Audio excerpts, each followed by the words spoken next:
191 motorcycles lined the parking lot of a dying roadside diner in a town most maps had already forgotten. They came to honor the dead. They weren't prepared for what the dead sent back. A little girl walked out of the heat shimmer behind a fuel station, barefoot, filthy, and drowning inside a black leather jacket 3 sizes too big. She shouldn't have been there. Nobody should have been there. But the patches on that jacket told a story that froze every man in that lot cold, because the man who wore it had been dead for 6 years. And dead men don't send messages. Stay with this one all the way to the end. Drop a like, leave a comment, tell me what city you're watching from. And whatever you do, don't look away. This story earns every second.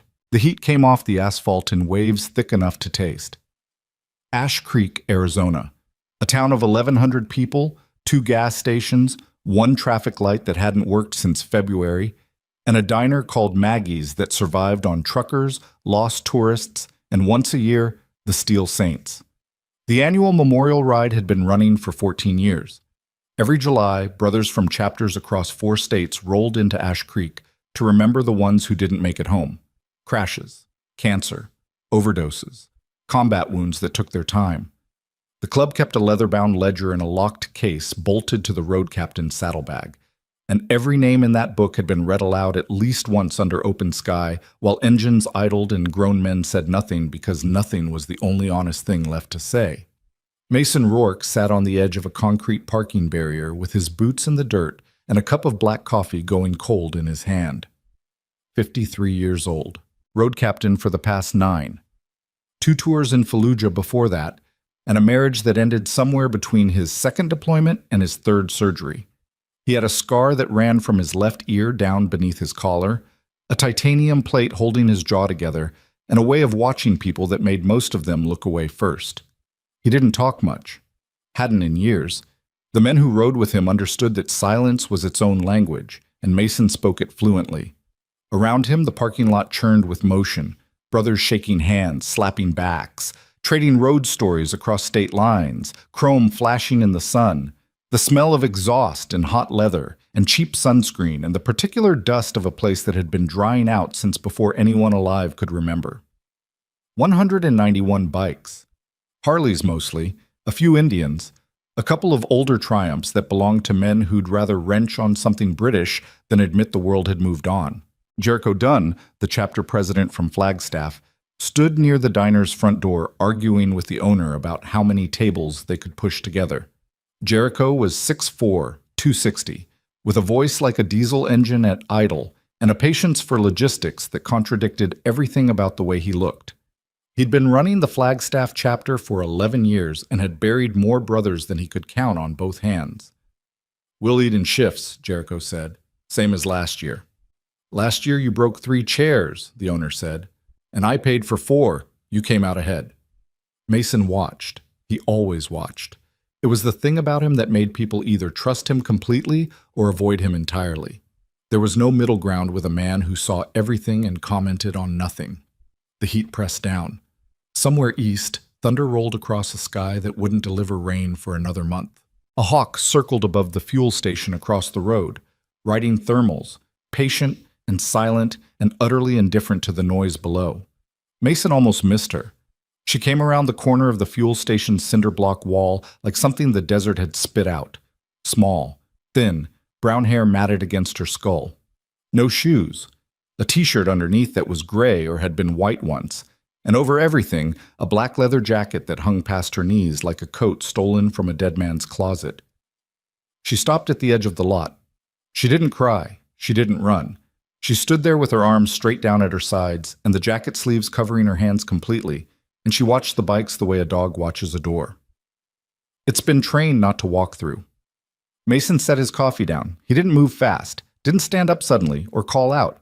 He just shifted his weight forward and looked at her, and something in his chest did the thing it always did when the geometry of a situation didn't add up. A kid, alone, in the middle of nowhere, wearing leather that didn't belong to her. "Jericho," he said, quiet enough that only the men closest to him heard. Jericho turned, followed Mason's gaze. His face changed. "The hell?" "Yeah," Mason said. He stood up slowly, the way you stand up when you don't want to spook something. His knees complained. His back complained louder. He crossed the lot with his hands visible and his steps deliberate, and the conversations around him died one by one as other men noticed what he was walking toward. The girl didn't run. She tilted her head and watched him come, and there was something in her eyes that Mason recognized from places he never talked about. Not fear exactly, something past fear. The flat, still surface of a child who had already learned that being afraid didn't change anything. He stopped 10 feet away. Knelt down on one knee. The asphalt burned through his jeans. "Hey," he said. "You okay?" She didn't answer. "You out here by yourself?" "Nothing." "My name's Mason. Those are my friends back there. Nobody's gonna hurt you." The girl looked past him at the rows of motorcycles, at the leather, at the patches. Her eyes moved across the men the way someone reads a page, searching for a specific word. Then she looked down at the jacket she was wearing. She touched one of the patches on the chest with her fingertips. A slow, careful touch, the way you touch something that belongs to someone you love and can't find. "My dad wore this jacket," she said. Her voice was small and dry and matter-of-fact, and it carried across the parking lot in the silence the way a gunshot carries across a canyon. Mason looked at the patch. His hands stopped moving. Behind him, he heard Jericho's boots on the asphalt. Then nothing. Then the particular silence of a man who has just seen something impossible. The patch was a Steel Saints center rocker, custom embroidered. Chapter designation, Prescott, Arizona. And beneath it, a name tab stitched in white thread on black. Cross. Elijah Cross. Mason's throat closed. Elijah Cross had been dead for 6 years, drowned in the Verde River during a solo ride in November. His bike was pulled from the water 3 days later. His body never surfaced.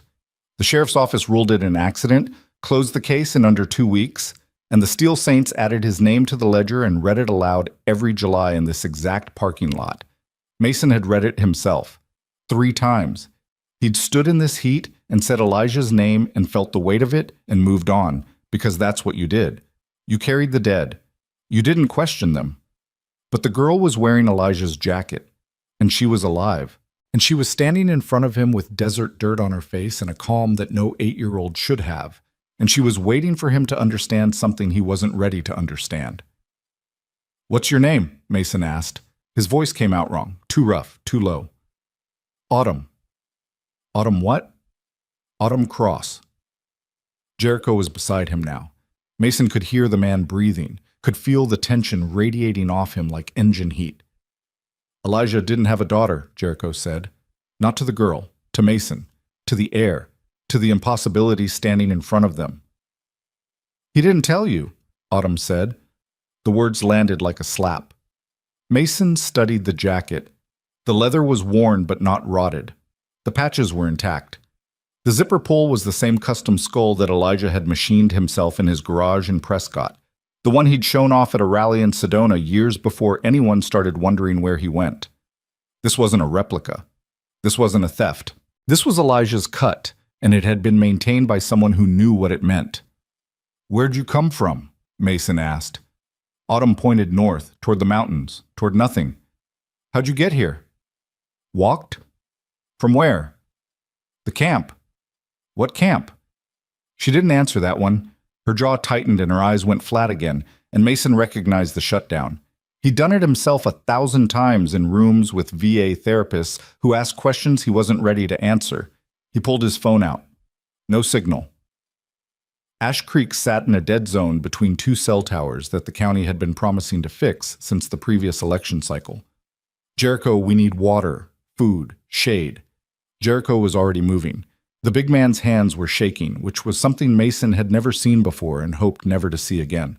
Jericho barked orders and brothers responded, and within 3 minutes there was a table cleared inside the diner and a glass of water and a plate of scrambled eggs in front of a girl who ate like she hadn't seen real food in days. Mason sat across from her. He didn't push, didn't ask more questions, just sat there with his hands folded on the table and waited, because waiting was the only thing he'd ever been good at that actually worked. The diner was quiet. 191 men either stood outside in the heat or crowded the doorway or sat at nearby tables pretending not to stare. The air conditioning wheezed and rattled and barely moved the air.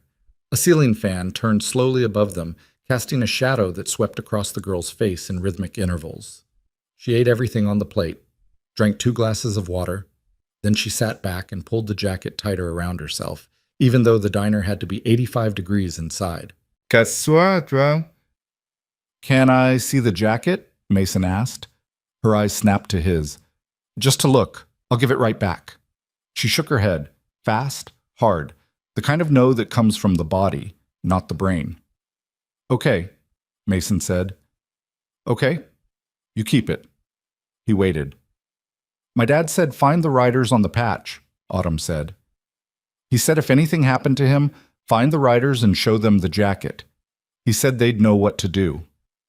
When did he tell you that? Before he went away. How long ago? I don't know. Before the snow melted. Mason did the math. 4 months, maybe 5. Elijah Cross, dead for 6 years, had been alive and talking to his daughter as recently as last winter. The room seemed to tilt. He looked at Jericho, who stood near the counter with his arms crossed and his face carved from something harder than stone. The president's eyes were wet, but his jaw was set, and Mason knew that look. It was the look of a man assembling a war in his head. I need to see the jacket, Mason said again. Not to Autumn, to himself, to the situation. He reached across the table slowly. Autumn flinched but didn't pull away. He lifted the collar and turned it, and there on the inside, beneath the lining where the leather had been carefully restitched by hand, he felt something. Paper. Thin. Folded tight and sealed with what felt like wax. Can I open this? Autumn nodded. He pulled a folding knife from his pocket, slit the stitching with surgical precision, and extracted a single sheet of paper folded into a square no bigger than a matchbook. The paper was yellow, brittle at the edges, but the handwriting on it was small, precise, and unmistakable. Mason had seen Elijah's handwriting 100 times. On ride logs, on parts orders. On a birthday card, Elijah had slipped into Mason's saddlebag the year Mason's divorce went final. A card that said nothing but "Still here, brother," and that Mason still carried in his wallet because some debts you don't pay off. You just carry them. The note read, Mason, if you're reading this, Autumn found you. She's mine. She's real.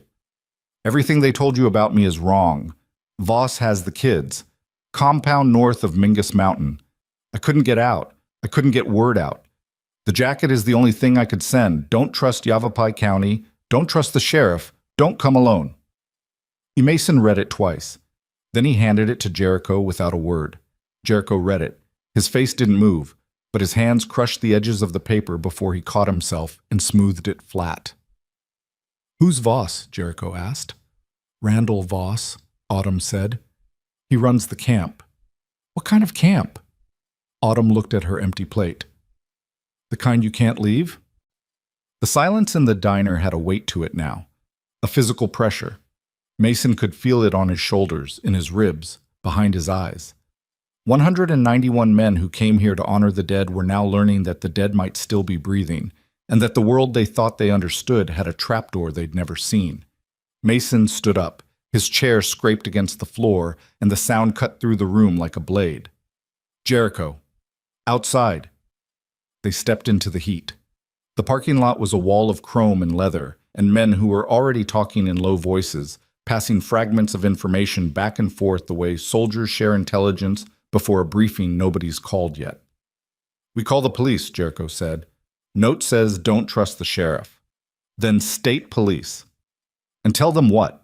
A dead man left a note in a jacket on a kid we can't verify? They'll take the girl, put her in the system, and we'll never see her again. So what do you want to do? Mason looked north. The mountains sat on the horizon like a jagged wound in the sky, purple and brown and utterly silent. I want to find Elijah. He's been dead 6 years, Mason. That note's not 6 years old. The ink's fresh. The paper's weathered, but the writing's recent. He wrote that within the last year, maybe the last 6 months. Jericho ran a hand over his face. Sweat tracked through the dust on his skin and left pale streaks. We don't even know if it's really his handwriting. We don't know if the girl is really his kid. We don't know if this whole thing is a setup to pull us into the mountains where somebody's waiting. You're right, Mason said. We don't know any of that. So? So when has not knowing ever stopped us? Jericho stared at him. The big man's chest rose and fell once, slow, and then something shifted in his eyes. Something that had been holding back stepped forward. I need to make calls, Jericho said. Don't use the phone, not yet. Elijah said don't trust the county. That means someone in the system is connected to whatever this is. You're talking about a conspiracy, Mason. I'm talking about a little girl who walked out of the desert wearing a dead man's jacket with a note addressed to me by name. Whatever word you want to put on that is your business. Jericho turned and looked at the rows of bikes, at the men, at the leather and chrome and the years of loyalty standing in the Arizona sun, waiting to be told what they were loyal to today. All right, Jericho said. We do this quiet. Small team. Recon only. I need Tank. I need Deacon. I need Whistler for navigation. He did mountain reconnaissance with the Marines for 8 years. Take Felix, too. He's a paramedic.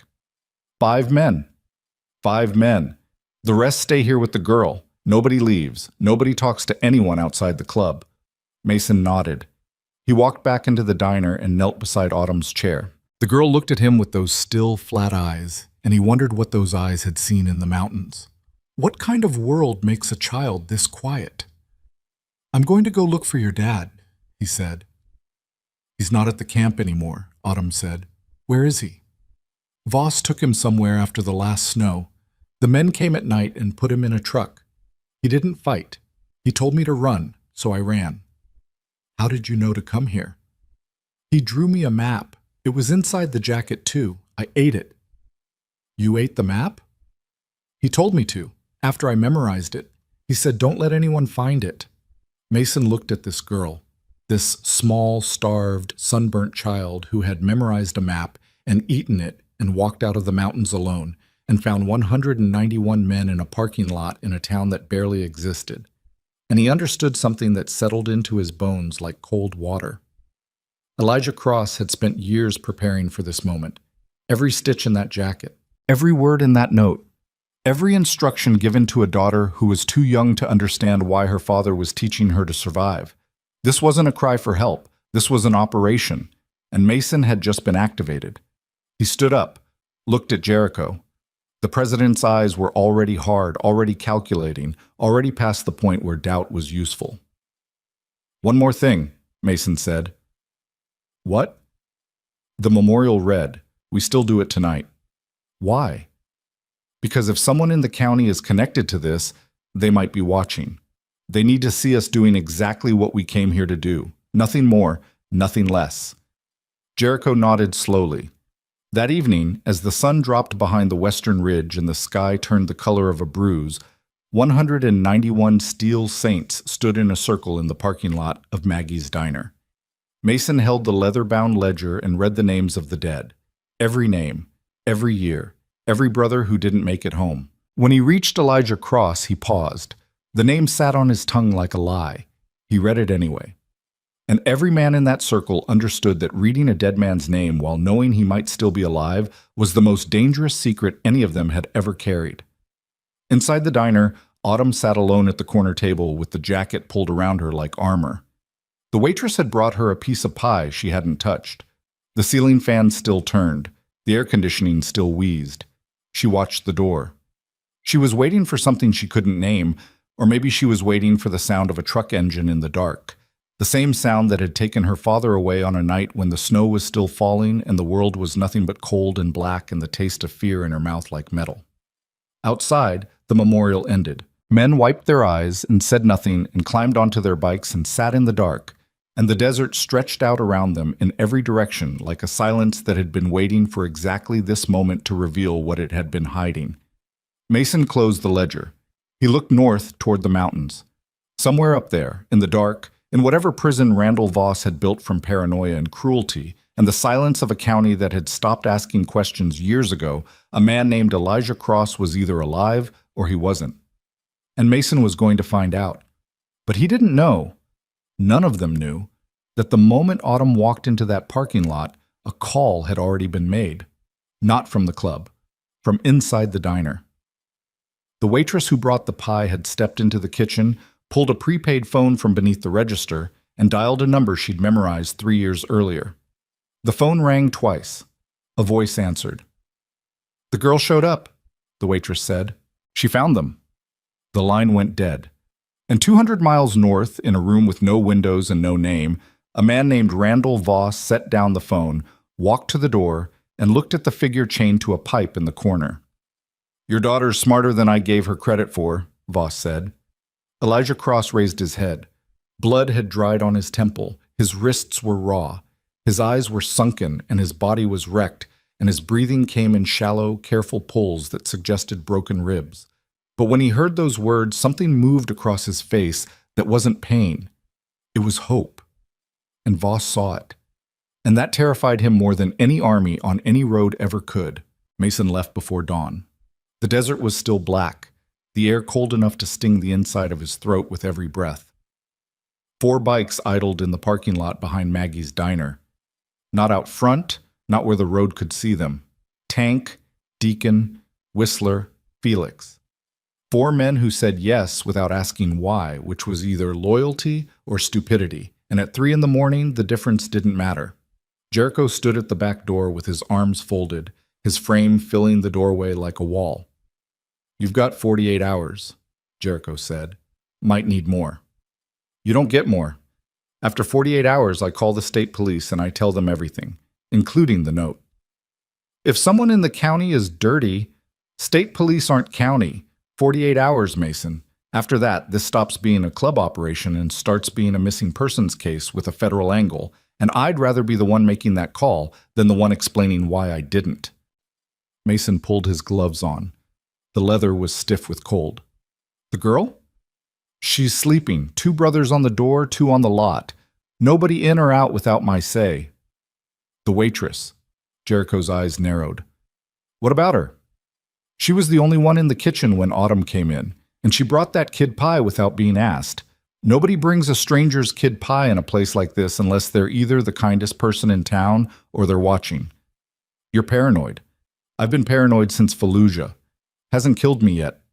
Jericho said nothing for a moment. Then he nodded once, the slow, deliberate nod of a man filing something away. "I'll handle it." Mason swung his leg over the bike. The engine caught and settled into the low, familiar rumble that had been the closest thing to a heartbeat he'd trusted in 20 years. He looked at his 4 men. Tank, 280 pounds of scar tissue and silence. A former Army Ranger who'd done 3 tours and come home to find his wife had sold the house and moved to Portland with a man who sold real estate. Deacon, lean, quiet, a recovering alcoholic who kept his 7-year chip in his vest pocket and his rage in a place nobody could reach. Whistler, the navigator, a marine reconnaissance specialist who could read terrain the way most people read street signs, who'd lost 2 fingers on his left hand to an IED in Helmand province and never once mentioned it unless someone asked why his grip looked wrong.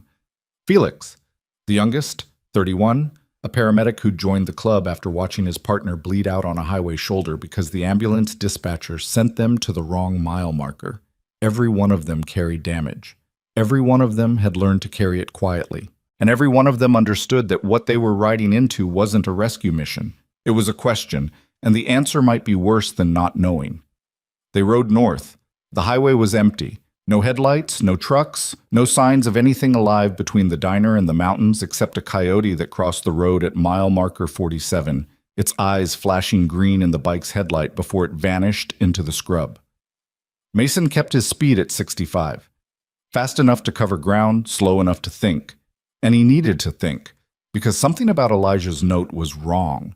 Not wrong like a lie, wrong like a puzzle piece that fit perfectly into a hole he didn't know was there. Elijah had addressed the note to Mason by name, not to Jericho, the president, not to the club, to Mason. 6 years ago, when Elijah disappeared, Mason had been the one to push for a longer search. He'd argued with the sheriff's office for 3 weeks, driven to the river himself 4 times, walked the banks with a flashlight and a dog he'd borrowed from a rancher east of Camp Verde. Everyone else had accepted the drowning. Mason hadn't, not because he had evidence, because something in his gut had turned sideways and wouldn't straighten out. But eventually, even Mason stopped looking.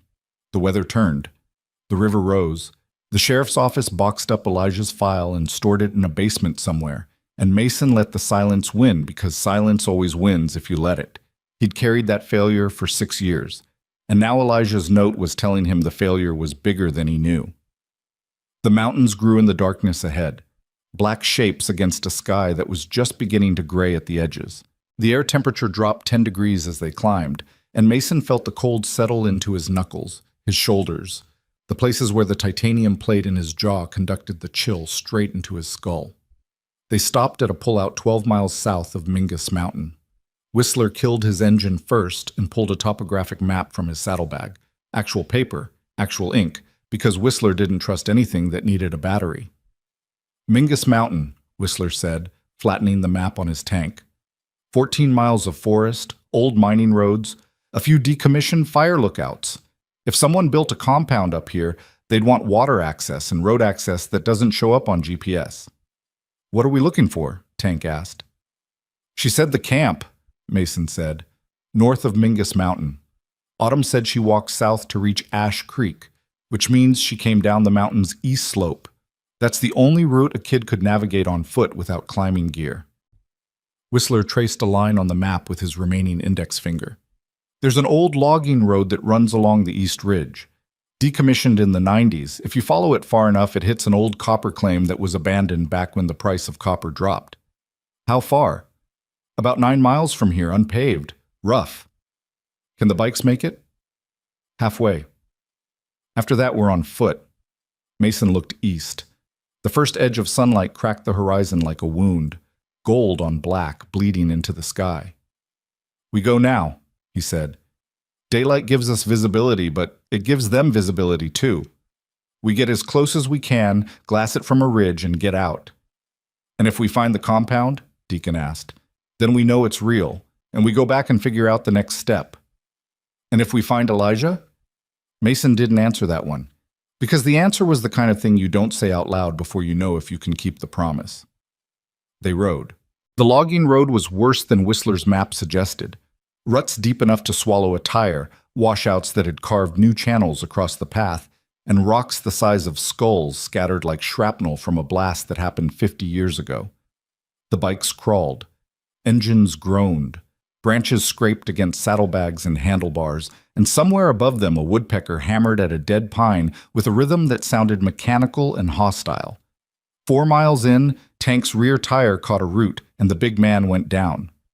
The bike landed on his leg, and he didn't make a sound, just laid there in the dirt with the engine still running and the exhaust pipe hissing against a wet patch of ground. Mason and Deacon lifted the bike off him. Tank stood, tested his weight, nodded once. Anything broken? Felix asked, already reaching for the med kit strapped to his tank. Pride, Tank said. They kept going. At the 5-mile mark, Whistler raised his fist. Everyone stopped. Listen, Whistler said. Mason killed his engine. The others followed. The forest went quiet, then not quiet. Beneath the wind and the birds and the creak of old trees, there was something else. A hum, low, mechanical, constant. Generator, Whistler said. Mason felt the hair on his arms rise. A generator in a forest this remote meant someone was living out here full time. Not camping, not hunting, living, and running equipment that needed power. How far? Mason asked. Half a mile. Maybe less. Sound carries weird in these canyons. We walk from here. They hid the bikes in a stand of scrub oak 50 yards off the road, covered them with branches and dead brush, and moved on foot. Mason led. Whistler navigated. Tank brought up the rear with a pair of binoculars he'd carried since Afghanistan, and a silence that made him nearly invisible despite his size. The forest thickened, ponderosa pine, juniper, a few Douglas firs at the higher elevation. The ground was soft with needles, and the air smelled like resin and cold water and something else, something chemical, faint but present, like diesel fuel or solvent. Whistler stopped at a ridge overlooking a narrow valley. He pointed. Mason lay flat on the ground and pressed the binoculars to his eyes. Below them, in a clearing that had been cut from the forest with chainsaws and bulldozers, sat a compound. Not a camp, a compound. 8 buildings arranged in a rough square around a central clearing. Chain link fencing topped with razor wire. 2 guard towers, improvised, built from lumber and corrugated metal, but functional. A generator shed with a fuel tank. 3 trucks parked in a row. A smaller building set apart from the others, half buried in the hillside, with a reinforced door and no windows. Men with rifles walked the perimeter. Mason counted 4, maybe 5, moving in patterns that suggested training or at least instruction from someone who understood how to set a watch. "That's military," Deacon whispered. "It's something," Mason said. "You see kids?" "No." "Then how do we know? See, the note says kids. The girl says kids. We see the compound. That's enough for now." Mason scanned the buildings one more time. The windowless structure set apart from the others held his attention. Reinforced door, half buried. If you wanted to hide people or keep them, that was the building you'd use. He lowered the binoculars. "We've seen enough. Let's go." "Just like that?" Tank asked. "Just like that. We came to confirm. It's confirmed. Now we need a plan that doesn't get everyone killed." They retreated down the ridge, slow, quiet, every footstep deliberate, every breath measured. The generator hummed behind them like a pulse that wouldn't stop, and Mason felt it in his chest the way you feel a warning you can't name but can't ignore. They reached the bikes. They rode back down the logging road in silence. By the time they hit the highway, the sun was fully up and the desert had returned to its familiar brutality. White light, dead heat, the shimmer of asphalt stretching south toward Ash Creek. Mason's mind was already working, already building the architecture of what came next. But behind the tactical thinking, behind the logistics and the terrain analysis and the head count, there was something else. A feeling he hadn't had since the night he received the call that told him his best friend was dead. The feeling that he'd failed Elijah once, and that failure had cost years, years that couldn't be returned. They pulled into the back lot of Maggie's diner at 11:14 in the morning. The heat was already unbearable. Brothers milled around the lot with the restless energy of men who'd been told to wait without being told why. Mason walked into the diner. Jericho was at the back table with a cup of coffee and a face that looked like it hadn't slept. "Found it," Mason said. "Tell me." Mason told him. The compound, the fencing, the guards, the windowless building, all of it. Jericho listened without interrupting, which was how Mason knew the man was already past surprise and into calculation. "How many men?" Jericho asked. "At least 5 on watch. Could be 20 inside. Could be more." "Armed?" "Rifles, long guns. Nothing I could identify from the ridge, but they carried them like they knew how." Jericho leaned back. The chair creaked under his weight. "We take this to the state police." "And say what? We were trespassing on private land and found a compound? They'll want to know how we found it, which means they'll want to talk to the girl, which means the system gets involved, and the moment the system gets involved, someone makes a phone call, the same way someone made a phone call 6 years ago when Elijah went missing and the sheriff closed the case in 2 weeks. You don't know the sheriff was involved. Elijah's note says don't trust Yavapai County. A man who spent years inside that compound wrote those words for a reason. That's not proof, Mason. That's a dead man's suspicion. He's not dead. The words came out harder than Mason intended. Jericho's eyes changed. Not anger, something more dangerous, doubt. You don't know that either, Jericho said quietly. You know what you want to believe. I watched you push for 3 extra weeks of searching 6 years ago, while every other man in this club accepted what the river told us. You couldn't let it go then, and you can't let it go now, and I need to know if what you're telling me is intelligence or grief. The accusation landed. Mason felt it in his sternum. The old wound, the one that had nothing to do with shrapnel or titanium or surgeries, the wound of knowing you stopped looking because the world told you to. The compound is real, Mason said. The guards are real. The razor wire is real. Whatever Elijah found out there 6 years ago is still running, and his daughter walked out of it 5 days ago barefoot and half-starved. You can call that grief if you want. I call it a situation. Silence. Jericho picked up his coffee, set it back down without drinking. Where's the girl? Booth 3, sleeping. She say anything else? She said Voss took Elijah after the last snow, put him in a truck at night, told her to run. Why would Voss tell her to run? He didn't, Elijah told her. How does a prisoner tell his daughter to run? Mason had been asking himself the same question since 3 a.m. Because he knew what was coming. Because he'd planned for it. The jacket, the note, the map she memorized and ate, none of that was improvised. He spent years building an exit strategy for his kid. And not for himself. No, not for himself. Jericho closed his eyes, opened them. Something in his face cracked. Just a fraction. Just enough for Mason to see the man behind the president. The man who'd known Elijah Cross since they were both 19 and broke and sleeping on the floor of a garage in Prescott that smelled like motor oil and ambition. I patched him in, Jericho said. Did you know that? I was the one who gave him his cut. I was the one who told him what it meant and what it would cost and what he'd carry for the rest of his life. And then I read his name out of that ledger for 6 years straight and never once. He stopped. His jaw worked. Never once questioned it. None of us did. You did. Not long enough. They sat with that for a moment. The diner's air conditioning wheezed. Outside, someone kicked a bike into life and then killed it, the engine barking once and going silent, and the sound was like a question nobody answered. Jericho, there's something else. What? The waitress. Jericho's hand tightened on the coffee mug. What about her? She's gone. Gone where? That's the question. I told you to watch her. Where is she? Jericho stood. The chair fell backward. He moved to the counter and looked at the kitchen. Empty. The back door was open. The screen door swung in a breeze that smelled like grease and dust. Razor, Jericho called. A brother appeared. Shaved head, throat tattoos, eyes that tracked everything. The waitress. When did she leave? Shift ended at 6. She drove east. You let her leave? She works here. I didn't know I was supposed to. Did she make any calls? Razor hesitated. That hesitation was the answer. I saw her on a phone in the kitchen last night, Razor said. After the girl came in, figured she was calling family. The room went cold. Mason looked at Jericho. Jericho looked at Mason. And between them, in the space where trust lived, something shifted that couldn't be shifted back. They know, Mason said. They know the girl's here, Jericho said. They know we're here.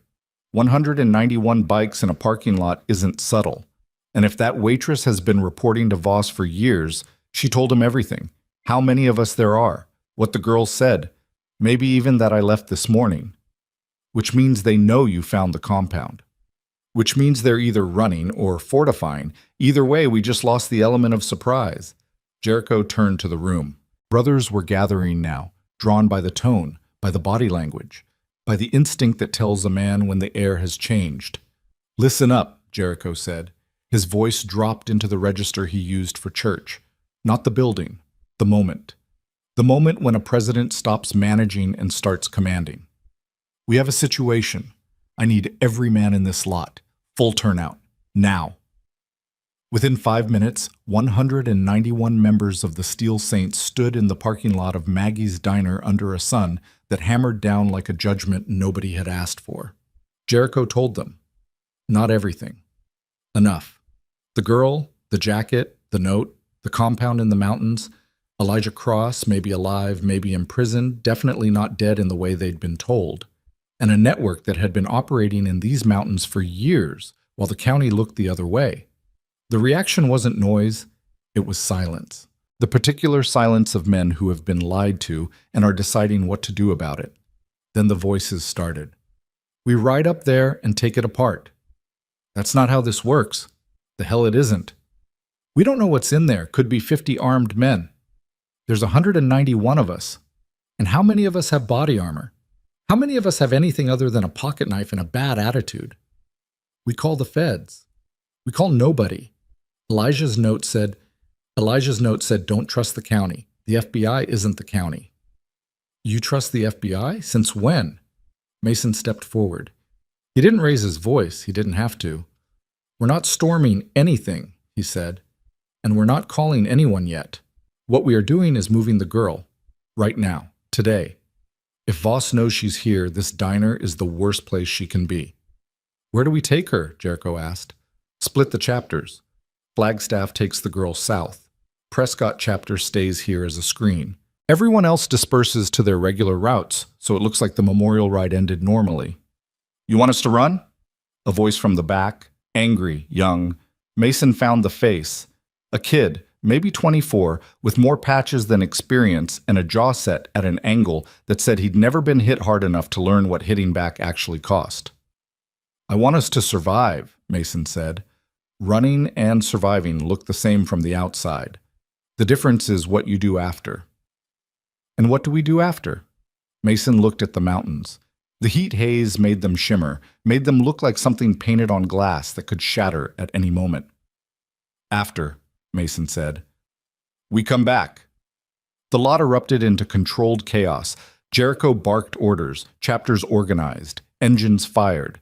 The sound of 191 Harleys coming to life at staggered intervals filled the desert air with a rolling thunder that scattered birds from the telephone wires and made the windows of the diner vibrate in their frames. Mason walked inside one more time. Autumn was awake. Sitting in the booth with the jacket zipped to her chin, watching the movement through the window with eyes that understood more than they should. We're going to move you somewhere safe, Mason said. There isn't anywhere safe, Autumn said. The words were flat, not dramatic, not scared, just factual, the way a child states a fact she's learned from experience rather than from being told. Mason knelt. He put his hand on the table, palm up, the way you offer something to someone who's been taught that hands are dangerous. Your dad spent years making sure you could find us, he said. He didn't do that because there's nowhere safe. He did it because he knew where safe was, and it was here. With us? Autumn looked at his hand. She didn't take it. Voss will find me, she said. Maybe. He always finds people. He hasn't found us yet. He's not looking for you. He's looking for me, and for what my dad hid. Mason went still. What did your dad hide? Autumn's hand moved inside the jacket. She touched something against her chest, something beneath the leather, beneath the lining, in a place Mason hadn't searched because he'd found the note and stopped looking. Everything, she said. And in that single word, in the way her fingers pressed against the hidden shape beneath the leather, Mason understood that the jacket wasn't just a message. It was evidence. Elijah hadn't just sent his daughter out of the mountains with a plea for help. He'd sent her out with the entire case. Names, dates, records, whatever he'd spent years collecting inside that compound, he'd sewn it into the lining of a jacket he put on an 8-year-old girl and sent walking into the desert. Mason stood. His hands were shaking. Not from fear, from the weight of understanding what was at stake. Not just Elijah's life, not just the compound, but a record of every crime Randall Voss had committed, hidden inside a child's jacket, carried by a child who didn't fully understand what she was carrying. He looked out the window. Bikes were already pulling out. Dust rose in columns. The desert swallowed the sound of engines the way it swallowed everything. Slowly, completely, without judgment. Somewhere north, in a compound on a mountain, men with rifles were making decisions. Somewhere in the county, a phone was ringing. And somewhere in a room with no windows, Elijah Cross was listening to the silence and wondering if the jacket had found its way home. Mason took a breath. Jericho, he said, stepping outside. His voice cut through the engine noise like a blade through cloth. Change of plans. Nobody leaves. Not yet. Jericho stopped mid-stride. What? The jacket. There's more in it.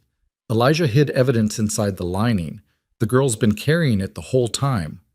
Jericho's face went white beneath the sunburn. If Voss knows the girl is here, Mason said, he doesn't just want her back.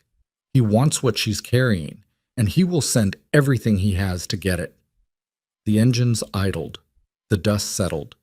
191 men stood in a parking lot in a town that didn't matter, holding a secret that could bring down an empire built in the mountains. And from the north, moving fast on the old highway, a convoy of 3 black trucks kicked up a dust cloud that caught the light like smoke from a fire that hadn't started yet, but was about to. The trucks came fast. Mason saw the dust before the vehicles. a brown column rising against the white sky like a signal nobody had asked for. 3 trucks, black, no plates visible at this distance, moving in formation on the old highway, spaced 50 yards apart, the way men drive when they've been taught to keep separation in case the lead vehicle hits something that explodes. Jericho? Jericho was already looking. His hand went to the small of his back, where he kept a .45 he'd carried since his 20s, and had never once fired outside a range. Could be nothing, Jericho said. Could be everything. Get the girl inside. Mason moved. He crossed the lot in 4 strides, pushed through the diner's front door, and found Autumn exactly where he'd left her. Booth 3, jacket zipped, eyes on the window. She'd already seen the dust. They're coming, she said. Maybe, maybe not. But we're moving you to the back. There's a walk-in cooler. I saw it when the waitress went in the kitchen. Mason looked at this child who mapped exits the way other children mapped playgrounds. He took her hand. She let him, the first time she'd allowed contact, and led her through the kitchen to the walk-in cooler. The air inside hit them like a wall.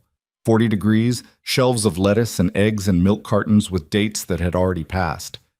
Stay here. Don't open this door for anyone except me or Jericho. You understand? What's the password? What? My dad always used passwords, so I'd know it was really him and not someone pretending. Mason's chest tightened. A father teaching his 8-year-old daughter password protocols in a compound run by a criminal. The kind of childhood that leaves marks you can't see and can't fix. Copper, Mason said. The password is copper. Okay. He closed the heavy door.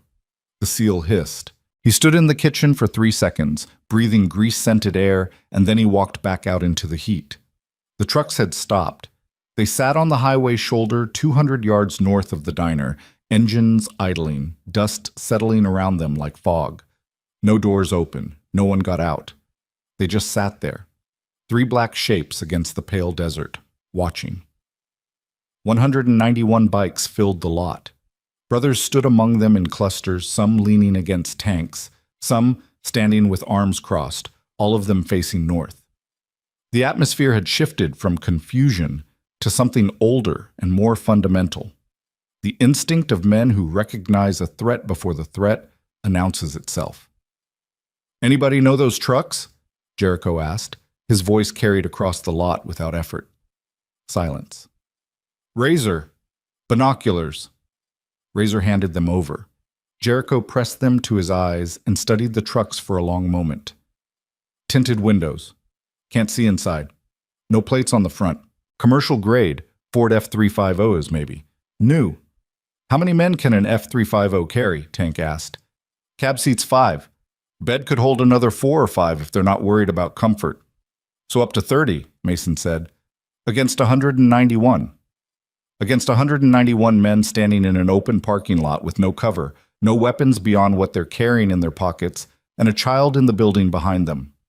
Jericho lowered the binoculars. What do you want to do? I want to know who's in those trucks. So go ask. Mason looked at him. You serious? You're the one who reads people for a living. You walked Point in Fallujah. You're telling me 3 trucks on a highway scare you? Everything scares me. That's why I'm still alive. Mason started walking. He heard Jericho's voice behind him. Tank, Deacon, give him 50 yards and hold. And then just his own boots on asphalt, the crunch of gravel at the road's edge, and the distant idle of diesel engines that grew louder with every step. He covered 100 yards. 150. The sun burned the top of his head, and the sweat ran down his spine and collected at his belt. The truck sat there, silent, patient. The tinted windshields reflected the desert back at him, like dark mirrors. At 75 yards, the driver's door of the lead truck opened. A man stepped out.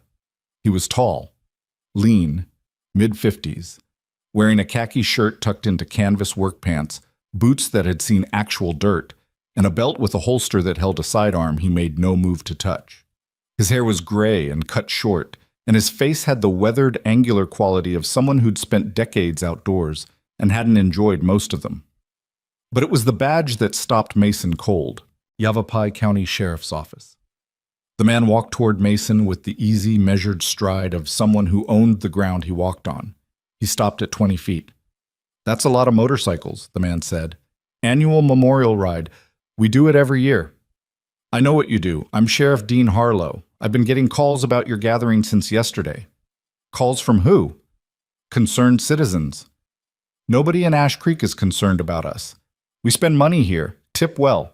Leave the place cleaner than we found it. Harlow smiled. It was the kind of smile that had nothing to do with warmth and everything to do with control. You've got a girl with you, Harlow said. Mason's blood went cold. Not cool. Cold. The temperature of a river in November. Excuse me? A young girl, 8, maybe 9, showed up yesterday.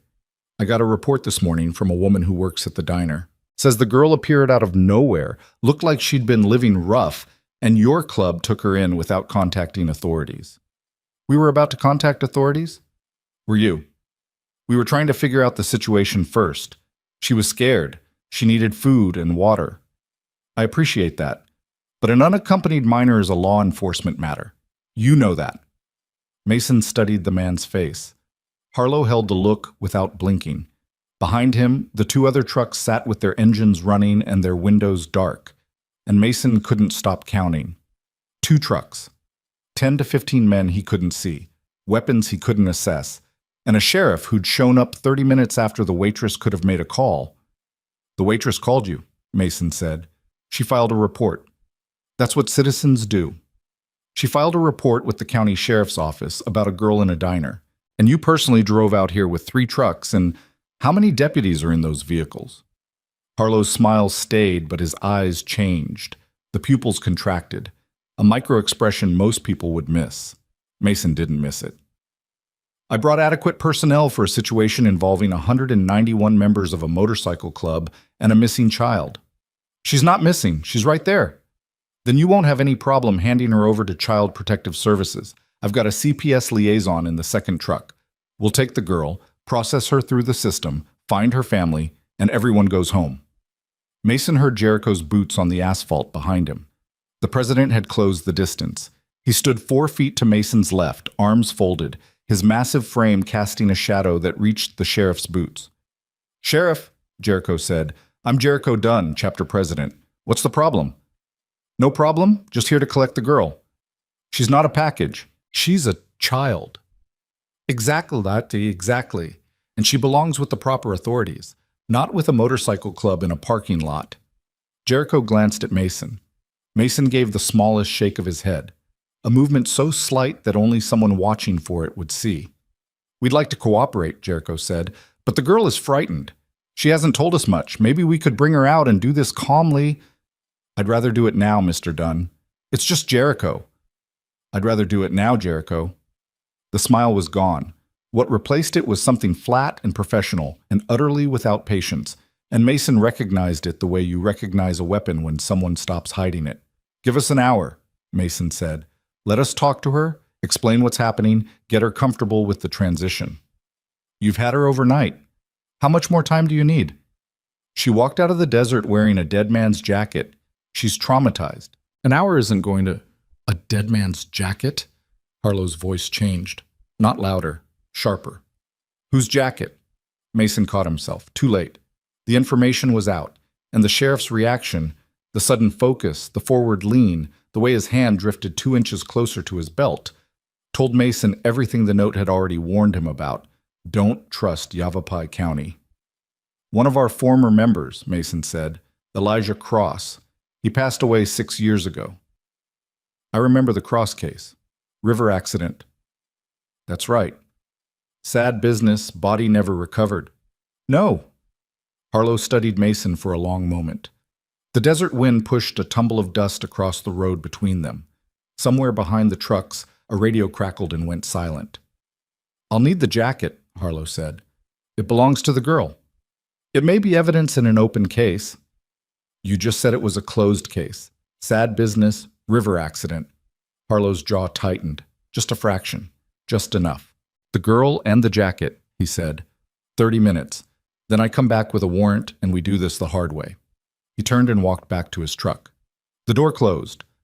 The 3 vehicles sat on the shoulder, engines running, dust settling, and the desert went quiet the way it does when something underground is about to shift. Mason and Jericho walked back to the lot. Neither spoke until they were surrounded by brothers and chrome and the smell of hot engines. "He knows," Mason said. "He knows something. We don't know what." He asked for the jacket by name. I mentioned it once, and he immediately wanted it. That's not a sheriff doing a welfare check. That's a man looking for something specific. Or it's a sheriff who remembers an open case and recognizes potential evidence. Jericho. The waitress called him. He showed up with 3 trucks full of men. He wants the girl in the jacket, and Elijah's note said, "Don't trust the county." Jericho's face was stone, but behind the stone, something was cracking. Mason could see it in the way the big man's hands opened and closed at his sides, the rhythm of a man trying to hold something together that was pulling apart. "If we don't give him the girl," Jericho said, "he comes back with a warrant. He brings state police. We're obstructing. Every man in this lot catches a charge. If we give him the girl, she disappears into the system, and whatever Elijah hid in that jacket goes with her, and we never see either of them again." "You don't know that." "I know that a man spent 6 years in a compound, couldn't escape, couldn't get word out, and the only thing he trusted enough to carry as evidence was his 8-year-old daughter. He didn't send that jacket to the sheriff's office. He didn't send it to the FBI. He sent it to us. Why? Because he trusted us. Because he didn't trust anyone else. And the first person who shows up after the girl arrives is the county sheriff with 3 trucks and a demand for the jacket." The parking lot was silent. 191 men stood in the heat and listened to 2 men argue about a choice that would define everything that came after. And every one of them understood that there was no version of this that ended clean. Deacon stepped forward. He'd been quiet since the mountains.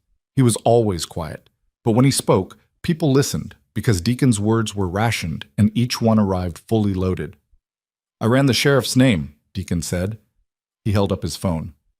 "Dean Harlow, appointed sheriff 4 years ago after the previous sheriff retired. Before that, he was a county commissioner for Yavapai. Before that," Deacon paused, and the pause carried the weight of what came next. "Before that, he was a property manager for a land trust called High Desert Holdings. And High Desert Holdings owns 37 parcels in the Mingus Mountain area, including a 60-acre parcel on the east slope that was purchased 8 years ago from a defunct copper mining company." The math hit Mason like a fist. 8 years ago. 2 years before Elijah disappeared. A land purchase on the same mountain where the compound now sat. And the man who managed that land was now the county sheriff. "Harlow isn't just dirty," Mason said. "He's part of it." "We don't know that for certain," Jericho said, but his voice had changed. The doubt was gone. What replaced it was the cold, mechanical tone of a man who has accepted a reality he was hoping to avoid. "We know enough," Mason said.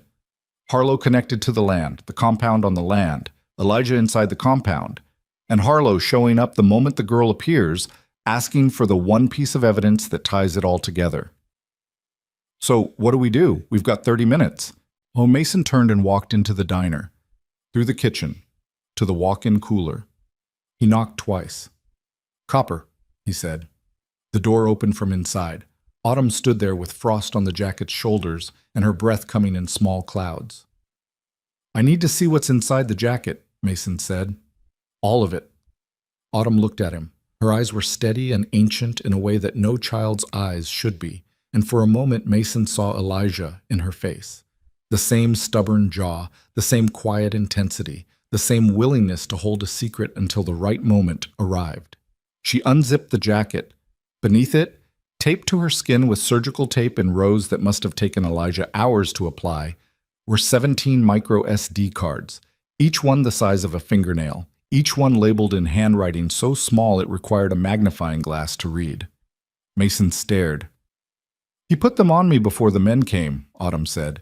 "He said the jacket was the decoy. He said if they took the jacket, they'd think they had everything.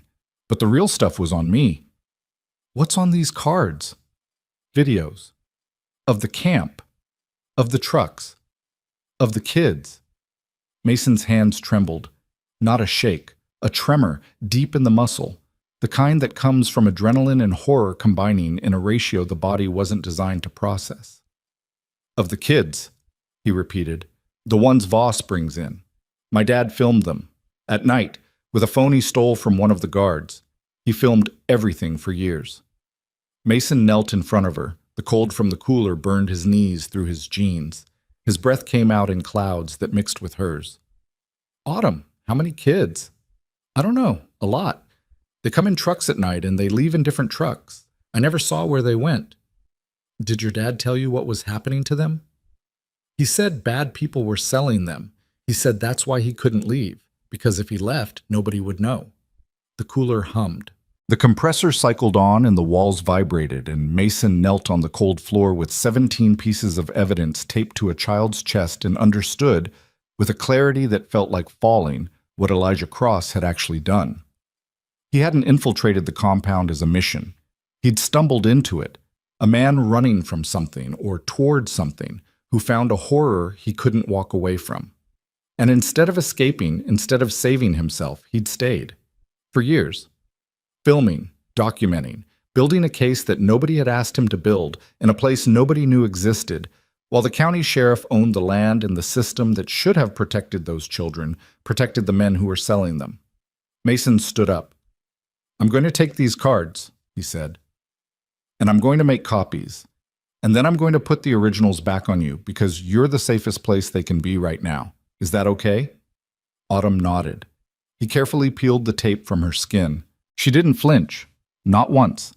And that absence of flinching told Mason more about what this child had endured than any words could. He brought the cards to Deacon. Deacon had a laptop in his saddlebag. He always did, a habit from his previous life as an IT contractor before the drinking took the job and the sobriety took the drinking and the club took everything that was left. Copy all of these, Mason said. Every card, 2 backups. One goes in your saddlebag, one goes with Whistler. What am I copying? Evidence. Video evidence of trafficking operations in the Mingus Mountain compound. Deacon's hand stopped moving. He looked at Mason, and in his eyes, Mason saw something break. Not a bone, not a structure, but a boundary. The line between the world Deacon thought he lived in and the world that actually existed. Trafficking, Deacon said. Children. Deacon's jaw locked. His 7-year chip was in his left hand. He'd pulled it from his pocket without realizing it, the way other men pull a trigger without thinking. He held it tight enough to leave a mark on his palm. How long do I have? 20 minutes. Deacon opened the laptop. Mason walked back outside. Jericho was at the edge of the lot, watching the trucks on the highway. The sheriff hadn't moved. We have a problem bigger than Harlow, Mason said. How much bigger? Children, Jericho, being moved through that compound. Elijah spent 6 years filming it. The girl's been carrying the evidence on her body. Jericho's face went white. Not pale. White. The blood drained from his skin the way water drains from a cracked vessel, all at once and without recovery. How many children? She doesn't know. A lot. Coming and going in trucks. Jericho turned away. He walked 6 steps toward the diner wall, put both hands flat against the cinder block, and stood there with his head down and his back heaving. Mason watched and said nothing, because some things you can't help a man carry. You just stand there and let him feel the weight. When Jericho turned back, his eyes were red, but his voice was iron. Harlow doesn't get the girl. Harlow doesn't get the jacket. Harlow doesn't get a single thing from us. He'll come back with a warrant. Let him. Jericho, I said let him. By the time he gets a warrant, we'll have the evidence distributed across 4 states. Every chapter president gets a copy. Every copy goes to a different federal agency, FBI, U.S. Marshals, Homeland Security. If Harlow is part of this, we go over his head so far he'll need a telescope to see us. And the girl? The girl stays with us until we can hand her to someone we trust. And right now, the list of people I trust is standing in this parking lot. Mason looked at the clock on his phone. 14 minutes until Harlow's deadline. We need to move. Now. All of us. Where? South. Flagstaff Chapter's clubhouse. It's a fortress. Fenced, gated, cameras. Harlow's jurisdiction ends at the county line. Jericho nodded. He turned to the lot and raised his voice for the last time.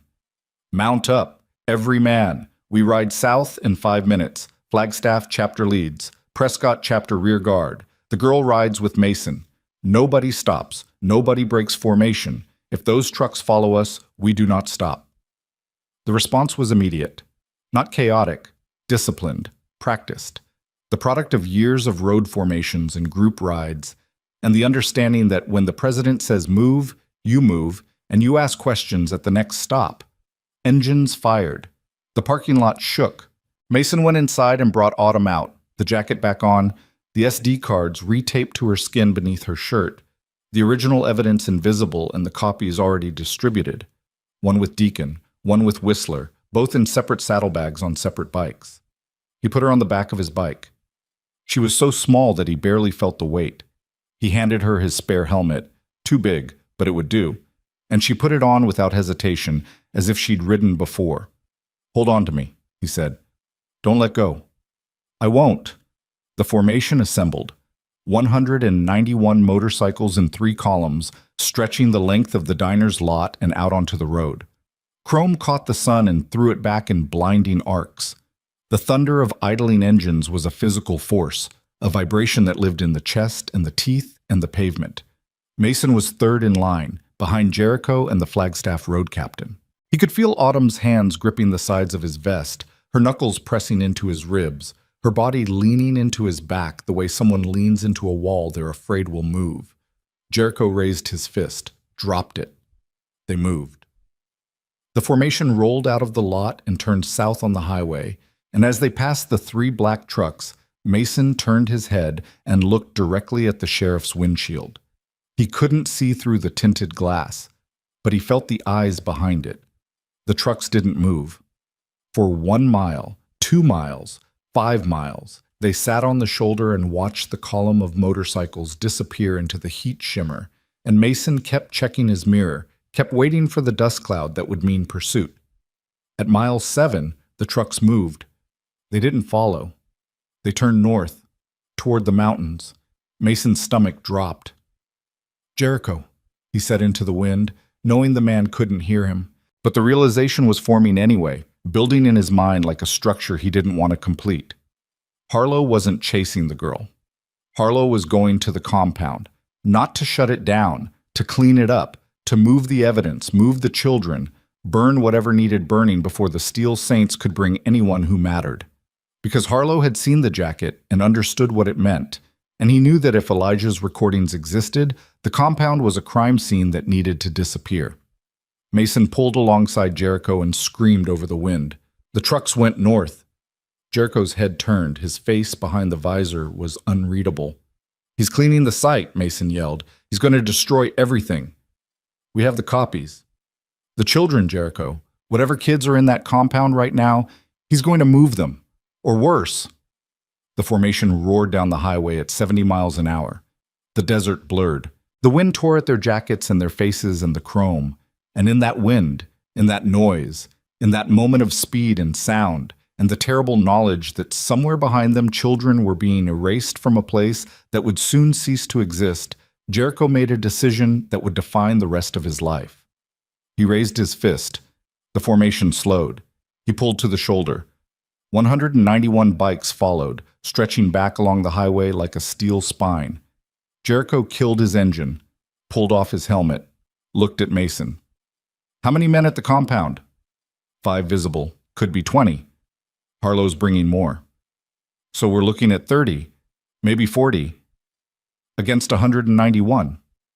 Against 191 men who are not soldiers, not police, and not equipped for an armed confrontation on a mountain.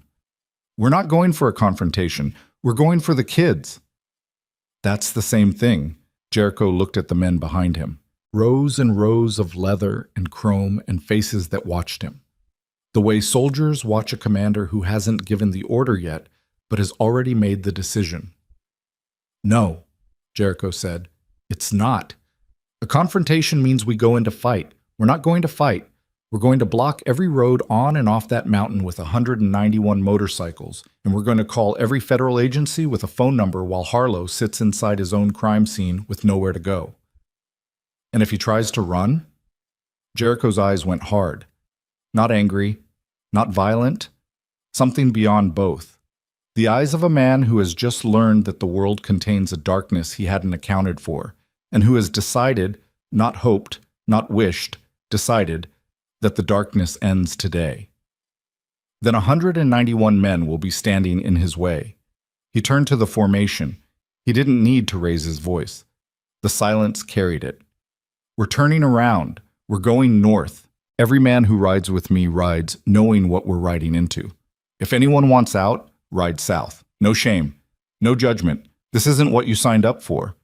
Nobody moved. Not one engine started. Not one man turned south. Jericho put his helmet on, kicked his bike to life. The engine roared and the desert flinched and the highway stretched north toward the mountains like a line drawn in blood. Mason felt Autumn's hands tighten on his vest. "Are we going back?" she asked. "Yeah." "To the camp?" "Yeah." "My dad's there." "I know." "Voss will kill him. If he knows you're coming, he'll kill my dad first." Mason's throat closed. The words sat in his chest like stones, heavy, jagged, immovable, because the girl was right, and the decision they'd just made meant that every minute counted, and every minute they spent on this highway was a minute Harlow had to reach the compound first and eliminate the one witness who could tie everything together. Elijah Cross, chained to a pipe in a room with no windows, was running out of time, and 191 motorcycles turned north into the heat, riding toward a mountain that held a prison, a sheriff who was part of the crime, and a father who had sacrificed 6 years of his life to protect children who weren't his own. The engines thundered. The desert shook. And somewhere on that mountain, Randall Voss heard the sound carrying on the wind, distant, growing, impossible to mistake. And he walked to the window of the compound's main building and looked south and saw nothing yet, only heat and dust, and the long, empty road. But the sound kept building. And for the first time in his life, Voss felt something he hadn't felt in years. Not fear, something worse. The knowledge that the thing he'd built, the compound, the network, the silence that had protected him for a decade, was about to meet something it couldn't buy, couldn't threaten, and couldn't outrun. 191 men who had nothing to lose except the one thing they'd already decided they would never lose again. A brother. They hit the mountain road at 4:17 in the afternoon. 191 motorcycles climbing in a single column through switchbacks that weren't built for this kind of traffic, the engines echoing off canyon walls and bouncing back like the mountain itself was answering. The sound was enormous. Primitive. The kind of sound that reaches into the chest and grabs something you didn't know was there. Mason rode third in line with Autumn pressed against his back, her hands locked onto his vest so tight he could feel her knuckles through the leather. The girl hadn't spoken since they turned north. She just held on, her face buried between his shoulder blades, her body small and rigid against the vibration of the engine. Behind him, the column stretched back so far that the last bikes were still on the highway when the first ones reached the tree line. Chrome and leather and dust and noise filling the road like a river that had found a new channel and refused to be turned. Jericho led. He took the turns without hesitation, his big frame leaning into each curve with a precision that contradicted his size. Behind him, the Flagstaff road captain held the pace, and behind him, Mason, and behind Mason, 188 men who had chosen this. At the 4-mile mark, Whistler pulled alongside Mason and pointed. Tire tracks. Fresh. Heavy vehicles. The dirt on the logging road had been churned into ruts that were still damp in the shadows, which meant the trucks had passed through less than an hour ago. "Harlow's ahead of us," Mason shouted over the engine. Whistler nodded. His face was carved from something harder than stone, the face of a man who'd spent 8 years reading terrain for threats and had never stopped. They pushed deeper. The ponderosa pines closed in overhead, filtering the sunlight into scattered coins on the road. The air cooled. The smell changed from desert dust to pine resin and damp earth and the faint chemical undertone Mason had noticed that morning. Diesel fuel, solvents, the particular stench of a place that runs on generators and secrets. At mile 6, Jericho stopped. The road ahead was blocked. A truck, one of Harlow's black F-350s, sat sideways across the logging road with its engine off and its doors open. Empty. No driver. No passengers. Just a truck placed like a barrier, deliberate and obvious. Jericho killed his engine. The column behind him died bike by bike, the silence spreading backward like a wave, until 191 engines were quiet, and the only sound was the wind in the trees and the tick of cooling metal. "Ambush," Tank said. He'd moved to the front, his bulk filling the space beside Jericho's bike like a wall. "No," Whistler said. He was studying the trees on both sides of the road, his eyes moving in the systematic pattern of a man who'd been trained to identify kill zones. No positions, no sight lines. "This is a delay, not a trap." "They're buying time," Mason said. "For what?" "To move everything out of the compound before we get there. Kids, records, anything that proves what happened up here." Jericho dismounted. He walked to the truck and looked inside the cab. Keys in the ignition, a radio on the dash turned off, a coffee cup in the holder still warm. "They left in a hurry," Jericho said. "Or they wanted us to think they did." "Mason, we don't have time for both options. Pick one." Mason looked at the truck, at the road ahead, at the trees, at the 3 miles of rough terrain between here and the compound he'd seen that morning from the ridge. "Move the truck. Keep going." Tank and 4 brothers pushed the F-350 to the road's edge. The tires dug trenches in the soft dirt.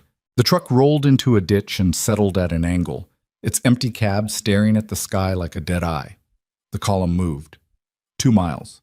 The road narrowed to a track. Bikes slowed to walking speed, engines growling in first gear, the exhaust pooling in the low spots between the trees like fog. Branches scraped against handlebars and mirrors and the faces of men who ducked too late. 1 mile. Mason smelled smoke. Not wood smoke. Not campfire. Something sharper. Chemical. The smell of burning plastic and paper and whatever else you feed a fire when you need to destroy evidence fast. "They're burning it," he said. Jericho didn't respond. He accelerated. The column surged forward, bikes bouncing over ruts and rocks, the formation breaking as men pushed through gaps in the trees, abandoning the road for the shortest line to the smoke. They burst out of the tree line and into the clearing. The compound was burning. Not all of it. The main buildings were intact. But the smaller structures on the north side, storage sheds, a communications hut, what looked like a records room, were fully engulfed. Orange flames climbed into the afternoon sky, and black smoke rolled across the clearing in sheets that stung the eyes and coated the throat. Men ran between the buildings. Not soldiers. Not organized. Panicked. Carrying boxes, laptops, armfuls of documents, throwing them into truck beds, into fires, into anything that would make them disappear. And in the center of the compound, standing beside the second black F-350 with a radio in his hand and a sidearm on his hip, was Sheriff Dean Harlow. He saw the bikes. His face changed. Not fear. Recognition. The recognition of a man who calculated the odds and lost, who built a 30-minute head start into his plan and didn't account for 191 men who could cover ground faster than his arithmetic allowed. Jericho rode into the compound. He didn't stop at the gate. He rode through it. The chain-link fence was already open. The razor wire pulled back. The entrance cleared for the trucks that were supposed to carry everything away before anyone arrived. He stopped his bike 10 feet from Harlow and killed the engine. The silence lasted 3 seconds. Then 190 bikes rolled in behind him, filling the clearing, blocking the roads, forming a wall of chrome and leather and men that sealed the compound like a lid on a coffin. Harlow looked at the bikes, at the men, at the smoke rising from his burning evidence, at Jericho. "You're making a mistake," Harlow said. "I've made a lot of them. This isn't one. This is private property. You're trespassing. Every man here is looking at criminal charges." "Call it in," Jericho said. "Go ahead. Pick up that radio and call for backup. Tell them what's happening. Tell them you're standing in a compound with burning buildings and armed men and 191 witnesses." "Go ahead, Sheriff. Make that call." Harlow's hand tightened on the radio. He didn't lift it. "Where are the children?" Jericho asked. The question hit the clearing like a bullet. The men who were running between buildings stopped. The smoke kept rising. The fire kept eating. "There are no children here," Harlow said. "There are. Or there were. And you're burning the evidence right now. You don't know what you're talking about. Mason dismounted. He lifted Autumn off the bike and set her on the ground beside him, and the girl stood there in her father's jacket with her eyes locked on the compound she'd escaped from, and her face showed nothing. Nothing at all. The kind of nothing that's worse than screaming. Autumn, Mason said quietly. Where were the kids kept? She pointed. The half-buried building, the one with the reinforced door and no windows. The one Mason had seen through binoculars that morning and knew, in the part of his brain that processed threat without conscious thought, was the building that mattered most. That one, she said. Underground, there's stairs. Mason started walking. Stop right there, Harlow said. His hand moved to his sidearm, not drawing, touching. The threat before the action. Tank stepped between them. 280 pounds of scar tissue and silence, positioning himself between Mason and the sheriff's gun with the casual precision of a man who had walked into gunfire before and decided years ago that being shot was not a sufficient reason to stop moving. You're going to want to take your hand off that, Tank said. I am an officer of the law. You're standing in a burning compound destroying evidence of child trafficking. Officer of the law is not what you are right now. Harlow's eyes darted, counting, calculating. His men, a dozen, maybe 15, stood among the buildings with their arms full of boxes and their faces slack with the particular paralysis of men who have just realized they are outnumbered by a factor of 10. Nobody has to get hurt here, Harlow said. His voice had changed. The authority was gone. What replaced it was negotiation, the sound of a man looking for a door. You're right, Jericho said. Nobody does. Stand down. Tell your men to stand down. Put whatever they're carrying on the ground, and show us where the children are. There are no— Sheriff. Jericho's voice dropped. Not louder, lower. The frequency that bypasses the brain and speaks directly to the survival instinct. We have copies of everything Elijah Cross recorded. Videos. Documents. Financial records. 17 SD cards worth of evidence documenting every child who came through this compound and every dollar that changed hands. Those copies are in 4 different locations right now, and in approximately 45 minutes, they will be delivered to the FBI field office in Phoenix, the U.S. Marshals Service, and Homeland Security investigations. Harlow went still. Not the stillness of thought, the stillness of a man watching the ground open beneath him. You have a very small window, Jericho said, to decide which side of this you're on when those agencies arrive. The compound was quiet except for the fire. Flames chewed through the last of the storage buildings, sending sparks into the sky that drifted and died. Smoke lay across the clearing in bands that shifted with the wind. One of Harlow's men set down the box he was carrying. Then another. Then a third. The sound of cardboard hitting dirt, repeated in sequence, like a surrender conducted one box at a time. Harlow's hand came off his sidearm. Voss, he said. His voice was hollow, scraped out. This was Voss. All of it. Save it, Mason said. He walked past the sheriff, past Tank, across the clearing to the half-buried building with the reinforced door. 2 of Harlow's men stood near the entrance, and Mason looked at them and they stepped aside without a word, because whatever loyalty Harlow had purchased was evaporating in real time, burning off like the smoke above them. The door was steel, heavy. A padlock held it shut. Industrial grade, the kind you use on shipping containers. Bolt cutters, Mason said. Deacon was behind him. The bolt cutters appeared from somewhere, a toolbox on one of the abandoned trucks, and Deacon cut the lock with a single squeeze that made the muscles in his forearms stand out like cables. The door swung open. Stairs, concrete, going down into darkness that smelled like damp earth and sweat and urine and fear, the particular smell of a place where people have been kept against their will for long enough that the walls have absorbed it. Mason pulled the flashlight from his belt. Felix was beside him with the paramedic kit. Stay here, Mason told Autumn. No. Autumn. My dad is down there. Mason looked at her. The jacket hung to her knees, the helmet was still on her head, too big, making her look even smaller than she was. But her eyes were Elijah's eyes, stubborn, certain, already past the point where argument mattered. Stay behind me, he said. They went down. The stairs descended 12 feet into a corridor lined with cinder block. The flashlight beam bounced off moisture on the walls and threw shadows that moved and shifted like things alive.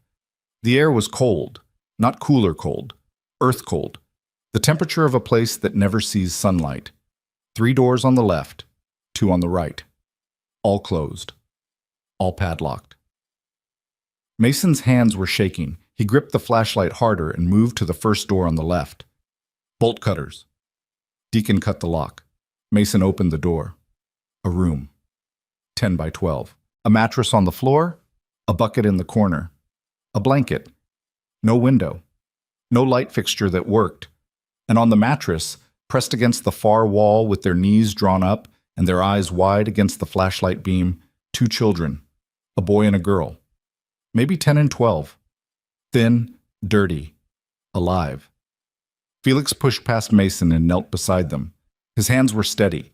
The hands of a man who'd been trained to function when everything inside him was screaming. And he spoke to them in a voice so gentle it didn't sound like it could come from a man with a skull patch on his vest. "You're safe. Nobody's going to hurt you. We're getting you out." Mason moved to the next door, cut the lock, opened it. 3 children. Younger. Huddled together on a single mattress, sharing body heat in the underground cold. The next door. 2 more. The next. Empty. But the mattress showed the impression of a body, and the wall had scratches in the cinder block, sapo tally marks. Someone had been counting days. Mason reached the last door on the right. The lock on this one was different. Heavier. Newer. A chain wrapped through the handle and secured with a padlock that took Deacon 3 attempts to cut. The door opened. The room was smaller than the others. No mattress. No bucket. Just concrete floor and concrete walls and a steel pipe running along the ceiling, and chained to that pipe with handcuffs that had worn the skin away to raw tissue, a man sat slumped against the wall with his chin on his chest and his breathing so shallow it was barely visible. Mason stopped. The flashlight trembled in his hand. The man was emaciated. His clothes hung off his frame like they belonged to someone twice his size. His hair had gone gray, not salt and pepper, gray. The gray of a body that has been under stress for so long that it has stopped pretending anything is normal. His wrists were dark with dried blood where the handcuffs had cut into flesh and been left to heal and cut again. His face was bruised, old bruises over older bruises, the layered yellows and purples of sustained, repeated impact. But his hands. Mason recognized his hands. Long fingers, scarred knuckles. A machinist's hands. The hands that had built a custom skull zipper pull in a garage in Prescott. The hands that had stitched a message into the lining of a jacket. The hands that had taped 17 SD cards to a little girl's body and sent her walking into the desert to find the only people he still trusted. "Elijah," Mason said. The man didn't move. "Elijah, it's Mason." Nothing. Mason knelt. He put his hand on Elijah's shoulder, gently, the way you touch something that might break. And the contact traveled through the man's body like an electrical current. Elijah's head came up, slowly. The muscles in his neck worked against gravity as if lifting his skull was the hardest thing he'd ever done. His eyes opened. They were the same eyes, brown, steady, the eyes that had looked at Mason across a campfire in Sedona 12 years ago and said, "You ever feel like you're living somebody else's life?" The eyes that had watched a sunset from the back of a Harley and said nothing because nothing needed saying. But they were different too, deeper, hollowed. The eyes of a man who had seen the bottom of human cruelty and kept looking because looking away would have meant the children in the other rooms didn't matter. "Mason," Elijah said. His voice was a rasp, a scrape, the sound of vocal cords that hadn't been used for speaking in weeks, maybe months. "Yeah, brother, it's me. Autumn. She's here. She's safe. She found us." Elijah's face did something that Mason would carry for the rest of his life. It crumbled, not inward, outward. Every wall, every defense, every year of holding himself together in a place that was designed to take him apart, all of it let go at once. And the sound that came out of Elijah Cross was not a word. It was the sound a man makes when he has been holding his breath for 6 years and finally finally exhales. "Get these off him," Mason said. Deacon worked the bolt cutters on the handcuffs. The metal resisted. Deacon's arms shook. The cutters bit through the first cuff with a sound like a bone snapping, and Elijah's right arm dropped to his side with a weight that said it hadn't been down in days. The second cuff. Deacon cut.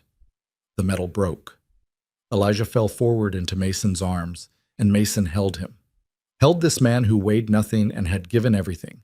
Held him on a concrete floor in an underground room that smelled like suffering. Held him the way you hold someone who has been lost so long that the word lost doesn't cover it anymore. "I got you," Mason said. "I got you, brother." "The kids," Elijah whispered. "The other rooms. We found them. Felix has them. They're coming out." "How many?" 7. So far." Elijah closed his eyes.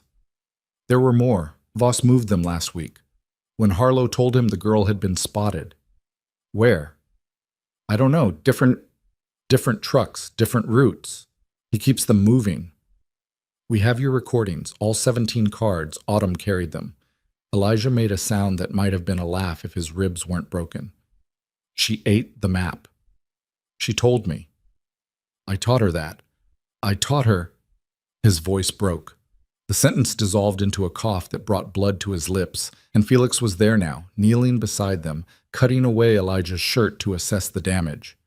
"Broken ribs," Felix said, his hands moving with clinical speed. "At least 3. Possible internal bleeding, dehydration severe. We need to get him to a hospital." "Not county," Elijah said.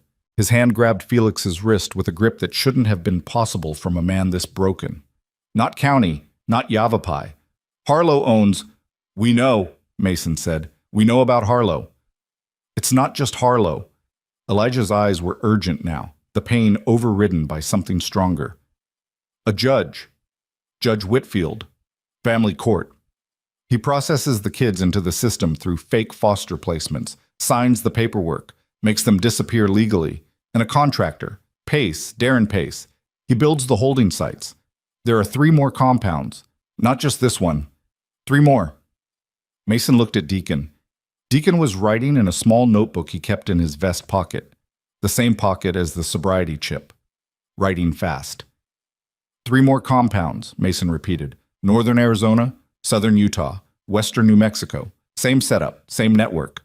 Voss runs the operations. Harlow provides cover. Whitfield processes the paperwork. Pace builds the infrastructure. They've been doing this for a decade. The weight of it settled over the room like the ceiling lowering. A decade. 3 more compounds. A judge, a sheriff, a contractor, and a man who ran it all from a mountain in Arizona. "Autumn," Elijah said again. "Where is she?" "Right here, Dad." Mason turned. Autumn stood in the doorway. She'd come down despite being told to stay. She stood there in the oversized jacket with her hands at her sides and her face showing the first emotion Mason had seen from her since she walked into the parking lot in Ash Creek. She was crying, silently, without sound. The tears ran down her dirty face and dropped from her chin onto the leather jacket, and she didn't wipe them, and she didn't look away, and she didn't move until Elijah raised one shaking arm toward her. Then she ran. She crossed the small room in 2 steps and hit Elijah's chest, and his arms closed around her, and the sound he made was beyond language, beyond words, beyond anything Mason had the right to witness, but witnessed anyway, because some moments require witnesses to prove they happened. Mason stood. His knees ached. His eyes burned. He walked out of the room and up the stairs and into the daylight, where the smoke had thinned and the fires were dying, and 191 men stood in a compound they'd seized with nothing but numbers and noise and the refusal to look away. Jericho met him at the top of the stairs. "Elijah?" Jericho asked. "Alive. Broken. But alive." "The children?" 7 down there. Elijah says more were moved last week. And Jericho, there are 3 more compounds. Arizona, Utah, New Mexico. A judge named Whitfield. A contractor named Pace. This is a network. Jericho absorbed it. His face didn't change. But his hands, those massive hands that had patched Elijah in 20 years ago, clenched into fists so tight the knuckles went white. "Did you make the calls?" Mason asked. FBI Phoenix, U.S. Marshals, Homeland Security. Deacon's copies went out 20 minutes ago via every brother with a phone signal. It's done. They can't put this back in the box. How long until they get here? FBI said 90 minutes. Marshals said 2 hours. Harlow? Jericho pointed. The sheriff sat on the ground beside his truck with his hands cuffed behind his back with his own handcuffs. A detail that would have been funny under any other circumstance. Tank stood over him. Harlow's face was gray. Not the gray of fear, the gray of a man watching the architecture of his life collapse one beam at a time. His men, Mason asked. Disarmed, sitting against the fence, Razor and 12 brothers watching them. Mason nodded. He walked to the center of the clearing and stood there in the smoke and the fading light, and he looked at the compound, the buildings, the fencing, the guard towers, the reinforced door that led to the underground rooms where children had been kept in darkness, and he felt something he hadn't felt since the last time he stood in a place that had been built to hold human beings against their will. That had been Fallujah, a different compound, a different war, the same darkness. He'd carried that weight for 20 years. Now he carried more. The sun was going down. The sky behind the mountains turned the color of rust, and then blood, and then something darker. The smoke from the dying fires rose into the evening air and joined the clouds, and the compound sat in its clearing like a wound in the forest that would take years to heal, if it healed at all. Felix brought the children up one by one. 7 kids, ages ranging from maybe 6 to 14, all thin, all quiet in the way that autumn was quiet, the silence of children who had learned that silence was safer than sound. Brothers wrapped them in jackets, gave them water, spoke to them in voices stripped of everything except gentleness. Elijah came up last, carried by Mason and Deacon, his arms over their shoulders, his feet dragging on the stairs. They sat him against a tree at the edge of the clearing, and Autumn sat beside him with her head against his arm and his hand on her hair, and neither of them spoke because 6 years of separation doesn't end with words. It ends with presence, with the physical confirmation that the person you've been surviving for is real and breathing and here. Mason walked back to Jericho. When the feds arrive, Mason said, this stops being ours. I know. Elijah goes to a hospital. The kids go into federal custody. We give our statements and we go home. I know. And 3 more compounds keep operating until someone shuts them down. Jericho looked at him. The big man's eyes were red, his face streaked with smoke and sweat, his voice raw from a day of shouting and silence. We did what we could, Mason. We did what we had to. What we could is bigger than this. What are you saying? Mason looked at the compound, at the children, at Elijah and Autumn sitting beneath a tree in the fading light, father and daughter together for the first time in 6 years, surrounded by 191 men who had ridden into the mountains because a little girl walked out of the desert wearing a dead man's jacket. I'm saying this isn't over, Mason said. From the south, distant but growing, the sound of helicopter rotors chopped through the evening air. FBI. Coming fast. And from the east, on a frequency that Deacon picked up on the confiscated radio, a transmission crackled through static that made every man in the clearing go still. A voice, calm, controlled, unmistakably in command. Harlow, this is Voss. I'm at the secondary site. If you've lost the compound, burn the bridge at mile marker 9. Nobody gets off that mountain tonight. The radio went silent. Mason looked at the single road leading down the mountain. The same road they'd ridden up. The same road the FBI helicopters would need ground access to reach. The same road that crossed a wooden bridge at mile marker 9 over a ravine 200 feet deep. And from that direction, in the last light of the dying day, a thin column of smoke began to rise. The smoke at mile marker 9 wasn't thin for long. Mason saw the glow before the flames, an orange pulse against the darkening tree line, growing brighter by the second, feeding on the creosote-treated timbers of a bridge that had been standing since the 1940s and was now being erased from the mountain like a word scraped off a page. How long until that bridge is gone? Jericho asked. Whistler didn't hesitate. Creosote-soaked wood, dry conditions, no suppression. 20 minutes, maybe less. And without the bridge? The ravine's 200 feet across and 150 feet deep. No vehicle crossing, no foot crossing without climbing gear. We're cut off from the South Access Road, and the FBI's ground teams can't reach us. Helicopters? They can land in the clearing, but they can't evacuate 198 people plus 7 children plus a critically injured man by air. Not tonight, not with the smoke. Mason was already moving. He crossed the clearing to where Deacon sat with the confiscated radio, the laptop balanced on his knees, his face lit by the screen's pale glow. "Can you raise anyone on that radio?" Mason asked. "It's a closed frequency, Voss's network. I can listen, but they'll hear me if I transmit." "Then listen. Find out where he is." Deacon adjusted the frequency. Static hissed and popped, and through it, fragments of conversation bled through like signals from a sinking ship. Voices. Calm. Professional. Men coordinating movement across multiple locations with the efficiency of an organization that had practiced disappearing. "Secondary site clearing in 40 minutes, a voice said. "Utah is dark. Vehicles en route to the crossing. Confirm Mingus Bridge is burning. South access closed." "Confirmed. North access?" A pause. Then Voss's voice, steady and unhurried, the voice of a man who had built an empire on patience and was now dismantling it with the same quality. "North access stays open until I'm through, then drop the trees." Deacon looked at Mason. "He's running," Deacon said. "He's clearing every site and running." "The North Road," Mason said. "Where does it go?" Whistler was beside them now, the paper map unfolded on the hood of an abandoned truck, his remaining fingers tracing lines in the fading light. "North Road exits the mountain on the backside, drops into a valley, connects to a Forest Service road, and hits the I-17 corridor 30 miles north. If he reaches the interstate, he's gone." "How far from here to the north exit?" 7 miles, but the road's rough. He'll need 20 minutes in a truck." Mason looked at Jericho.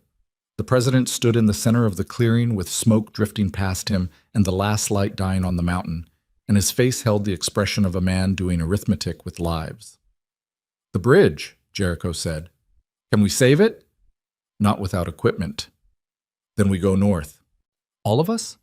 "Not all of us. The kids stay. Elijah stays. Felix stays with them. The FBI helicopters will reach the clearing in—" He checked his phone. 40 minutes. They can hold until then." "And the rest of us?" "The rest of us ride north. We block the exit. Voss doesn't reach that interstate." "Jericho, he'll have armed men. And I'll have 185 bikers who just pulled 7 children out of a hole in the ground. You want to tell me which side has more to lose?" Mason didn't argue. There was no argument left. The mathematics of the situation had collapsed into something simpler than numbers. A man was running, and if he reached the interstate, the 3 remaining compounds would vanish, the children inside them would vanish, and the network that Elijah had spent 6 years documenting would dissolve into the kind of silence that doesn't break because no one is left to break it. He walked to Elijah.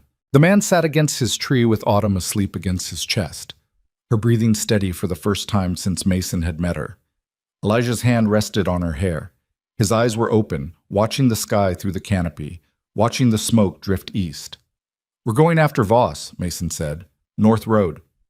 Elijah nodded, slowly. The movement cost him pain he didn't show. "He'll have Garrett with him," Elijah said.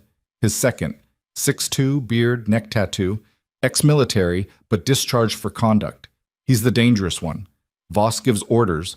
Garrett carries them out." "How many men?" "Core team is 8. The rest are hired contractors. They'll scatter when it goes bad. Garrett won't."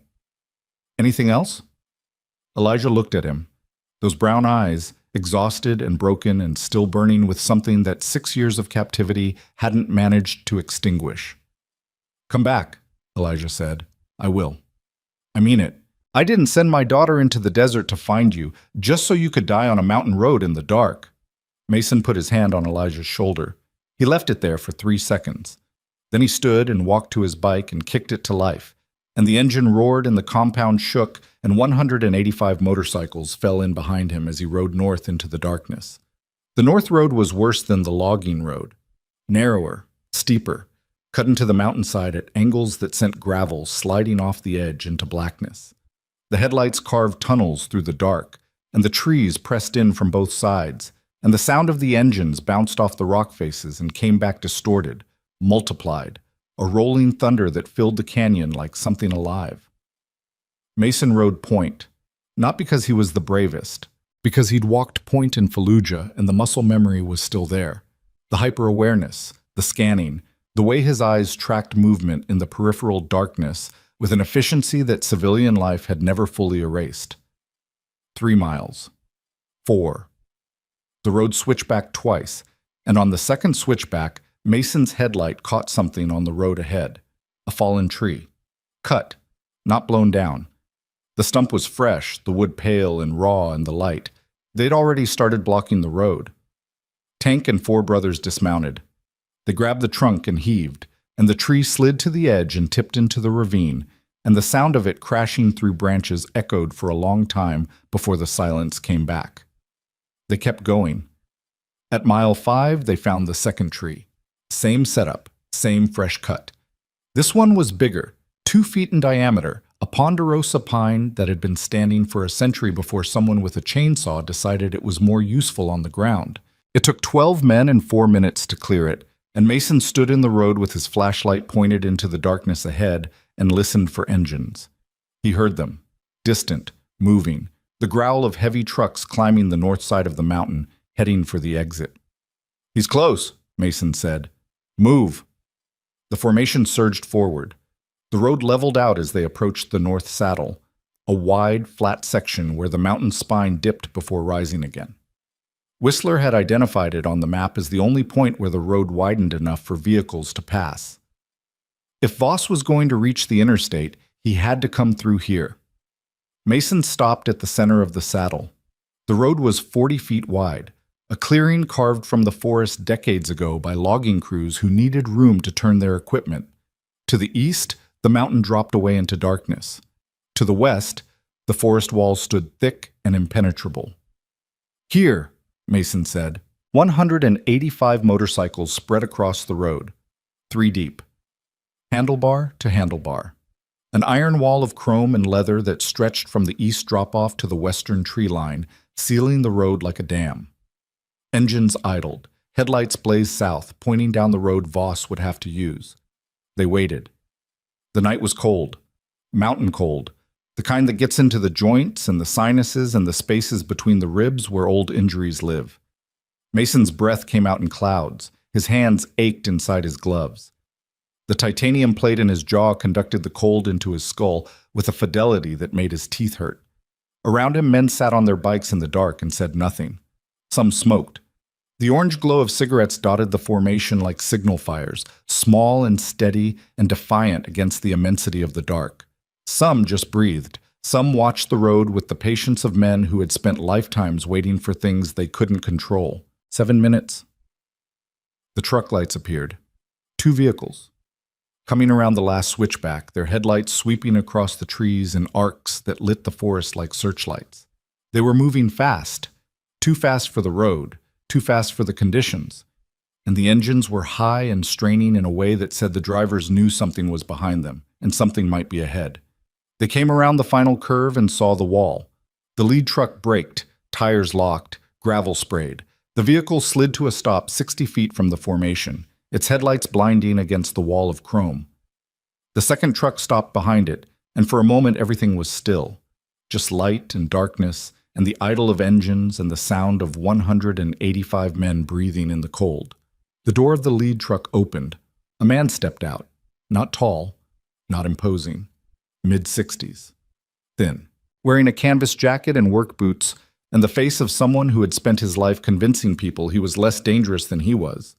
Randall Voss looked at the wall of motorcycles the way a man looks at a locked door. With calculation, not fear. "Move," Voss said.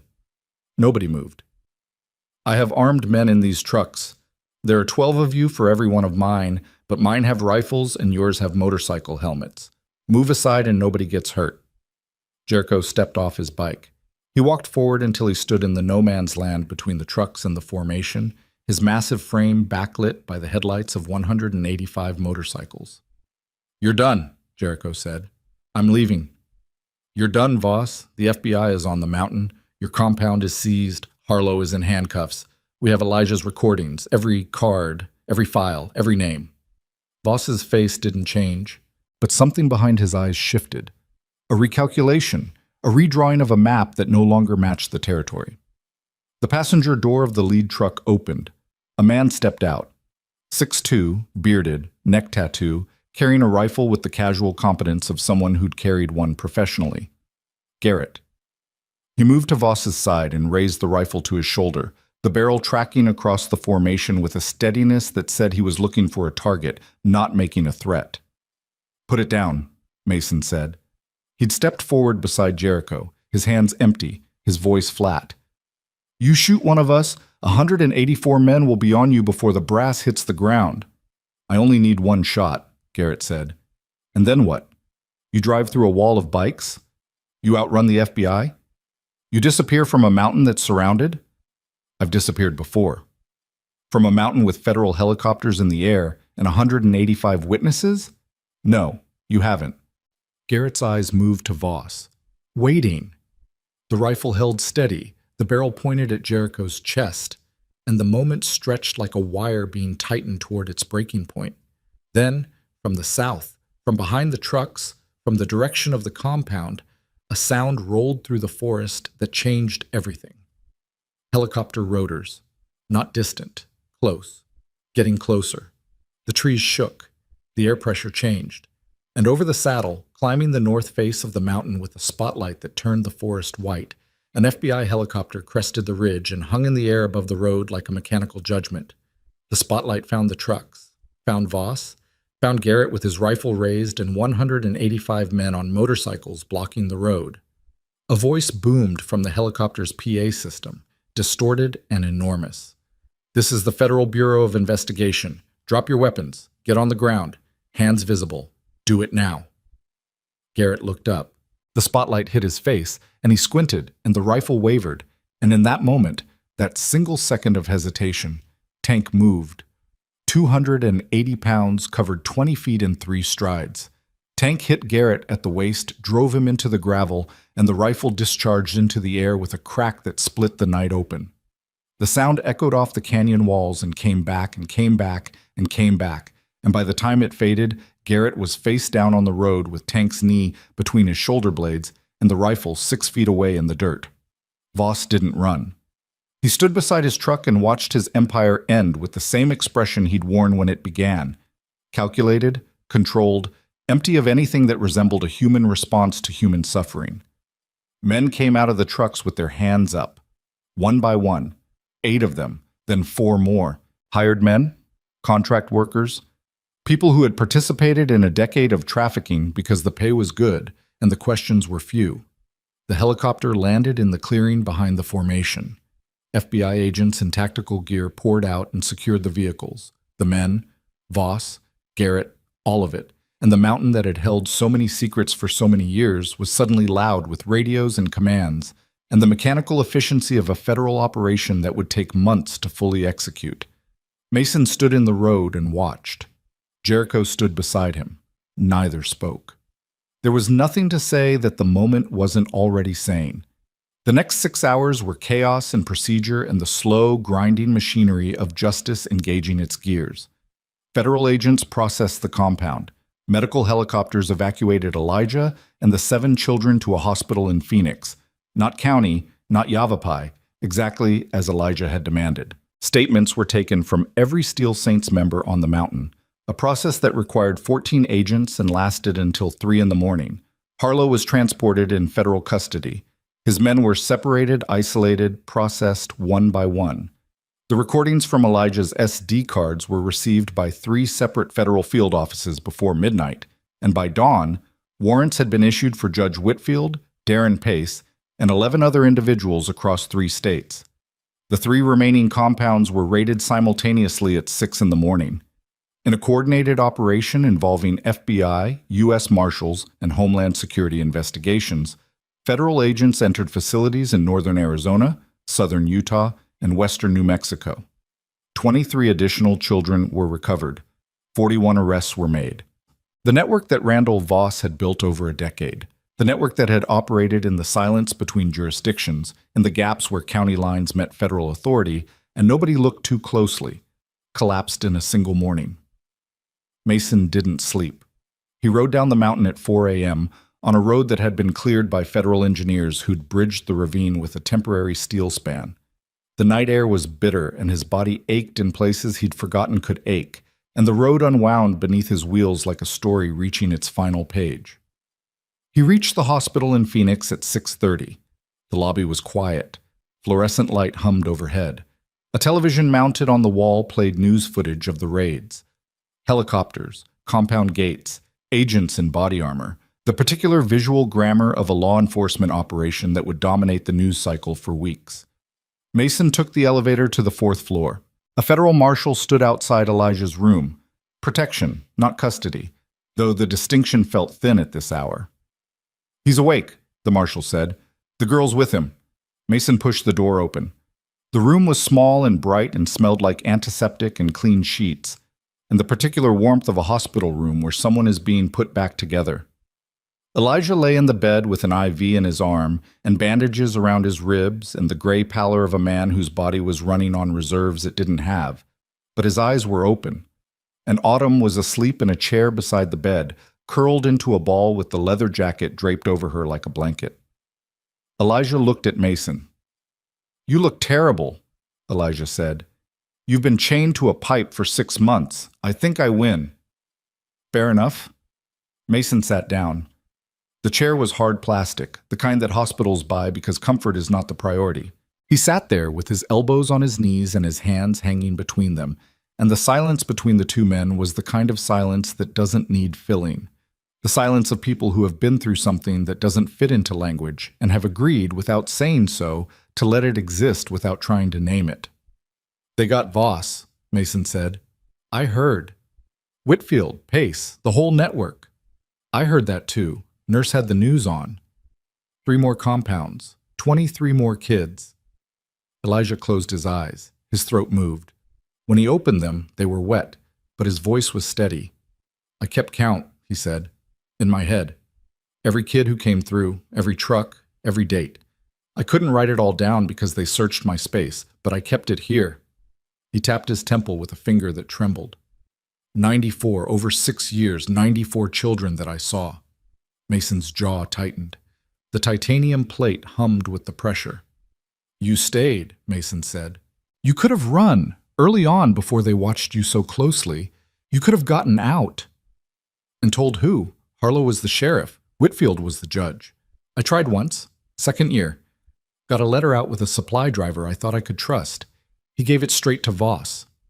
That's when they moved me to the underground room. That's when I stopped trying to leave and started trying to build a case that couldn't be ignored. 6 years. 6 years. Your whole life, Elijah." "Not my whole life. My whole life is asleep in that chair wearing my jacket." Mason looked at Autumn.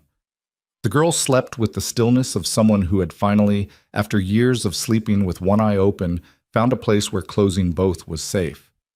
"She's remarkable," Mason said. "She's 8. She shouldn't have to be remarkable. She should be unremarkable. She should be worried about school and cartoons and whether her dad will let her stay up late on weekends. Instead, she ate a map and walked 30 miles through the desert and found 191 men in a parking lot because her father told her to. She found us. She found you. The note was addressed to you, Mason, not the club. You." "Why?" Elijah was quiet for a moment. The heart monitor beeped. The IV dripped. "Because you're the one who didn't stop looking," Elijah said. 6 years ago, when everyone else accepted the river story, you kept going back. 3 weeks. 4 trips. You walked the banks with a flashlight and a borrowed dog. I know because Harlow's deputies reported it to Voss, and Voss told me, trying to break me, trying to show me nobody was coming. But all it showed me was that you were still looking, and that you'd look again if I gave you a reason." Mason's chest hurt. Not the dull ache of fatigue or the sharp complaint of overworked muscle. Something deeper. The hurt of learning that the thing you carried as failure, the search you abandoned, the friend you stopped looking for, was the thing that saved him. That the looking mattered even when it didn't find anything. That sometimes the act of refusing to accept a lie is enough to keep someone alive in a place designed to make them want to die. He didn't say any of this. He couldn't. The words weren't built for the shape of what he felt. He just sat there. And Elijah just lay there, and Autumn slept. And the morning came up through the hospital window in shades of gold and orange and the particular clarity of an Arizona dawn that makes everything look new, even things that are old and broken and will take a long time to heal. 3 months later, the parking lot of Maggie's diner was full again, not with urgency this time, not with fear or confusion or the controlled chaos of men making decisions that could end in disaster. This time it was full with something simpler, something that required no tactical planning, no terrain analysis, no head count of enemies. 191 motorcycles, polished, chrome catching the October sunlight that slanted through the Arizona sky like something poured from a bucket. The air had turned. Summer was gone. The heat had broken the way a fever breaks. Suddenly, completely, leaving behind a clarity that felt like forgiveness.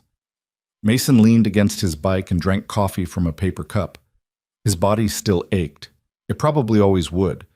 The mountain had added injuries to a collection that was already extensive, and the VA doctor had told him, with the particular bluntness of military medicine, that his knees would need replacing within 5 years. He'd said thank you and walked out and gotten on his bike, because some futures you deal with when they arrive. The diner had a new waitress, the old one, the one who'd made the call, the one who'd been reporting to Voss for 3 years, had been arrested the day after the compound raid. Her name was in Elijah's recordings. She'd been paid $400 a month to watch the highway and report anything unusual. She'd cried when they cuffed her. Mason didn't think about her anymore. Brothers arrived in waves, chapters from across 4 states, rolling in on the same roads they'd ridden in July, parking in the same lot, shaking the same hands. But the energy was different. The weight of the memorial, the annual ritual of reading names and carrying the dead, had shifted. This year, the ledger would be different. Jericho stood near the entrance with a paper bag from a bakery in Flagstaff and a face that had aged 10 years and 3 months. The federal investigation had consumed him. Statements, depositions, meetings with prosecutors who needed the club's cooperation and didn't always know how to ask for it. He'd handled it the way he handled everything, with a patience that contradicted his size and a stubbornness that didn't. "How's he doing?" Jericho asked. Mason knew who he meant. "Better, walking, talking, still underweight, ribs healed, but the left lung has some scarring. He's not riding yet." "Will he?" "Try to stop him." Jericho almost smiled. It didn't quite land, but the attempt was there, and that was enough. At 11 o'clock, a van pulled into the lot. Not a truck, not a government vehicle. A van, blue, scratched, the kind that families buy used and drive until the transmission gives out. It parked at the edge of the lot, and the passenger door opened, and Elijah Cross stepped out. He was thinner than Mason remembered, not the skeletal figure from the underground room. 3 months of hospital food, and Autumn's relentless insistence that he eat everything on his plate had restored him to something approaching human, but thin in the way of a man whose body was still catching up to his freedom. He wore jeans and boots and a flannel shirt with the sleeves rolled to the elbows, and his forearms still showed the scars where the handcuffs had lived for months. He stood in the parking lot and looked at the bikes, at the men, at the leather and chrome and the faces of brothers he hadn't seen in 6 years, brothers who had read his name from a ledger and mourned him and moved on and then ridden into the mountains when a little girl told them he was still alive. Nobody rushed him. Nobody shouted his name or ran across the lot. They just stood there and looked at him and let the moment exist on its own terms, because some returns don't need fanfare. They need witness. Then Autumn came around the van. She wasn't wearing this jacket. She was wearing something new, a vest, cut and sewn by the Flagstaff chapter's road captain, who had spent 6 weeks building it by hand from pieces of Elijah's original cut. The patches had been carefully transferred. The steel Saint center rocker. The chapter designation. The name tab. Cross, stitched in white on black. The vest fit her perfectly, which meant someone had measured her without her knowing, which meant the Brotherhood had been paying attention in the quiet way that Brotherhoods do. Autumn walked across the parking lot with the vest on her shoulders and her chin up and her father beside her, and she stopped in front of Mason and looked at him with those brown eyes that were still too old for her face, but were finally, slowly, beginning to hold something other than survival. Thank you, she said. 2 words. That was all. And Mason knelt down. The way he'd knelt on the hot asphalt 3 months ago when a dirty, barefoot girl walked out of the heat shimmer and said 5 words that changed everything. You did the hard part, Mason said. All I did was listen. She shook her head. You believed me. She was right. And the simplicity of it, believing a child, taking a story that shouldn't have been possible and acting on it instead of dismissing it, was the thing that mattered most. Not the ride, not the compound, not the confrontation on the mountain road. The decision to believe. Elijah put his hand on Mason's shoulder. The same gesture, the same weight. Thank you, brother, Elijah said. Mason stood. He looked at Elijah, and for a moment neither of them spoke, and the parking lot was quiet, and the October sun was warm, and the desert stretched out around them in every direction like a world that was exactly the same as it had been 3 months ago and entirely different. Jericho stepped forward. He held the leather-bound ledger in his hands. The same ledger Mason had read from every July, the same book that held the names of every brother who hadn't made it home. He opened it to the page where Elijah's name was written. He uncapped a pen, and he drew a single line through the entry, not erasing it, not removing it, but crossing it out the way you cross out a mistake, a correction that acknowledges what was wrong without pretending it didn't happen. Beneath the crossed-out line, he wrote in fresh ink, returned. He held the book up so the men in the lot could see it, and the sound that came from 191 men was not a cheer. It was something lower, something that came from the chest rather than the throat. A rumble, a vibration, the sound of an engine idling in unison, the sound of men acknowledging a truth that doesn't need to be shouted because it's already loud enough. The memorial ride began at noon. 191 motorcycles rolled out of the parking lot and onto the highway, the formation stretching half a mile in the afternoon light. Elijah rode in the center, not on his own bike, not yet, but on the back of Jericho's, his arms around the man who'd patched him in 20 years ago and read his name from the dead ledger for 6 years and never forgave himself for believing it. Autumn rode with Mason. She sat behind him with her hands on his vest and her feet barely reaching the passenger pegs, and the wind caught the patches on her new vest and made them flutter, and she watched the desert pass with eyes that were learning, slowly, what it looked like when the world wasn't something you had to escape from. They rode for 2 hours, through Ash Creek, past the fuel station where Autumn had appeared, past the mile markers and the dead grass and the fence posts that stretched to the horizon like a sentence that never ends. They rode through towns that barely existed and past ranches that had been there forever, and along highways that cut through the desert like scars that had healed into something useful. Nobody spoke. The engines spoke for them. At 4 in the afternoon, the formation returned to Maggie's diner. The new waitress had set up tables outside. Long tables borrowed from the community center in the next town, covered in paper tablecloths that the wind kept trying to steal. Food appeared. Burgers, ribs, coleslaw, corn, pie. The kind of food that doesn't require explanation or apology. The kind you eat standing up with a paper plate bending under the weight and grease on your fingers and the sun going down behind you. Mason sat on the same concrete parking barrier where he'd been sitting 3 months ago when a girl walked out of the desert. His coffee was hot this time. He held it in both hands and watched the lot fill with the noise of men eating and talking and laughing. Actually laughing, the real kind. The kind that comes from somewhere that hasn't been touched by the weight of what they'd been through. Elijah sat beside him. The 2 men watched the sunset. It was the color of copper.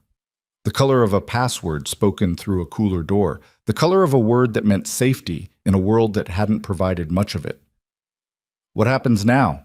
Mason asked. Autumn starts school next month, 3rd grade. She's terrified. Of school? Of kids her own age. She's never been around them, not normal ones. She'll figure it out.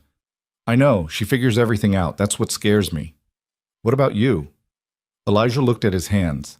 The scars on his wrists had faded from red to pink, and in another year they'd be white. And in another year after that, they'd be lines on a map that told a story he'd never fully share. Prescott Chapter offered me my spot back, Elijah said.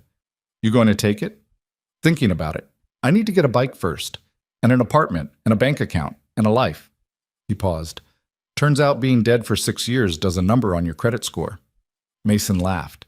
The sound surprised him. It had been months since he'd laughed, and the feeling was strange and familiar at the same time, like finding a tool in a drawer you'd forgotten you had. I need to tell you something, Elijah said. Okay. In the underground room, there were days I wanted to quit, not escape, quit. Stop eating, stop breathing, let it end. The only thing that kept me going was knowing Autumn was upstairs and that she needed me alive, even if alive meant chained to a pipe in the dark. Mason said nothing. He listened. Because some things don't need a response, they need a witness. And on the worst nights, Elijah said, when I couldn't hear her footsteps above me, and I didn't know if she was safe, I thought about this lot. This diner, this stupid parking lot where we read names out of a book every July. And I thought about you walking the riverbank with a flashlight and a borrowed dog, looking for a body that wasn't there. And I told myself that if you looked that hard for a dead man, you'd look harder for a living one. Elijah turned to Mason. His eyes were dry. His voice was steady. And the thing he said next was the simplest and heaviest thing Mason had ever been told. You're the reason I stayed alive. Mason held the coffee cup. The warmth seeped through the paper into his palms. The desert cooled around them. The voices of brothers drifted across the parking lot like music from a radio in another room. He didn't say you're welcome. He didn't say I'm glad. He didn't say anything that would turn the moment into something smaller than it was. He just sat there, beside his brother, alive. The sunset faded. The sky went dark. Stars appeared over the desert. Not slowly, not gently, but all at once, as if someone had drawn a curtain back from a window that had been covered for a long time. The October air carried the smell of cooling engines and coffee and mesquite, and the faint, lingering trace of leather from a jacket that had traveled 30 miles on the shoulders of an 8-year-old girl and carried a message that saved lives. One by one, the brothers said their goodbyes. Handshakes, embraces, the brief, rough contact of men who show affection the way they show everything, through action, not language. Engines started. Headlights found the highway. The formation dispersed into the night, heading north and south, and east and west, back to lives that had been interrupted by something none of them expected, and none of them would forget. Autumn fell asleep in the booth where she'd eaten scrambled eggs 3 months ago. The same booth, the same seat. But this time her father sat across from her, awake, watching her sleep with the attention of a man who had missed 6 years of watching his daughter dream and intended to make up every second. Mason was the last to leave. He stood in the parking lot with his helmet in his hand and his bike idling beside him, and he looked at the diner. The cracked windows, the buzzing neon, the flickering sign that read Maggie's in letters that had been losing their glow for decades. And he understood that this place, this unremarkable building in an unremarkable town on an unremarkable stretch of Arizona highway, had become the most important place in his life. Not because of what happened here, because of who was found here. He put on his helmet, climbed on the bike. The engine settled into its rhythm, the heartbeat he'd trusted for 20 years, steady and low and honest in a way that people rarely managed. He rode south. The highway opened before him, empty, dark, infinite. The headlight cut a path through the night, and the stars moved overhead, and the desert held its silence the way it always had. Not as absence, but as presence. The silence of a place that has seen everything and judges nothing and waits, with a patience that has no end for whatever comes next. In his mirror, the lights of Maggie's diner grew smaller and smaller and then disappeared, and the road ahead stretched on, and Mason Rourke rode into the darkness with the weight of everything behind him and the simple, stubborn certainty that the road, sooner or later, always brings you home. It brought Elijah home. It brought Autumn home. And tonight, finally, it was bringing Mason home too. The engine hummed, the stars burned, the desert breathed. And somewhere behind him, in a diner in a town the world had forgotten, a father watched his daughter sleep, and neither of them was afraid.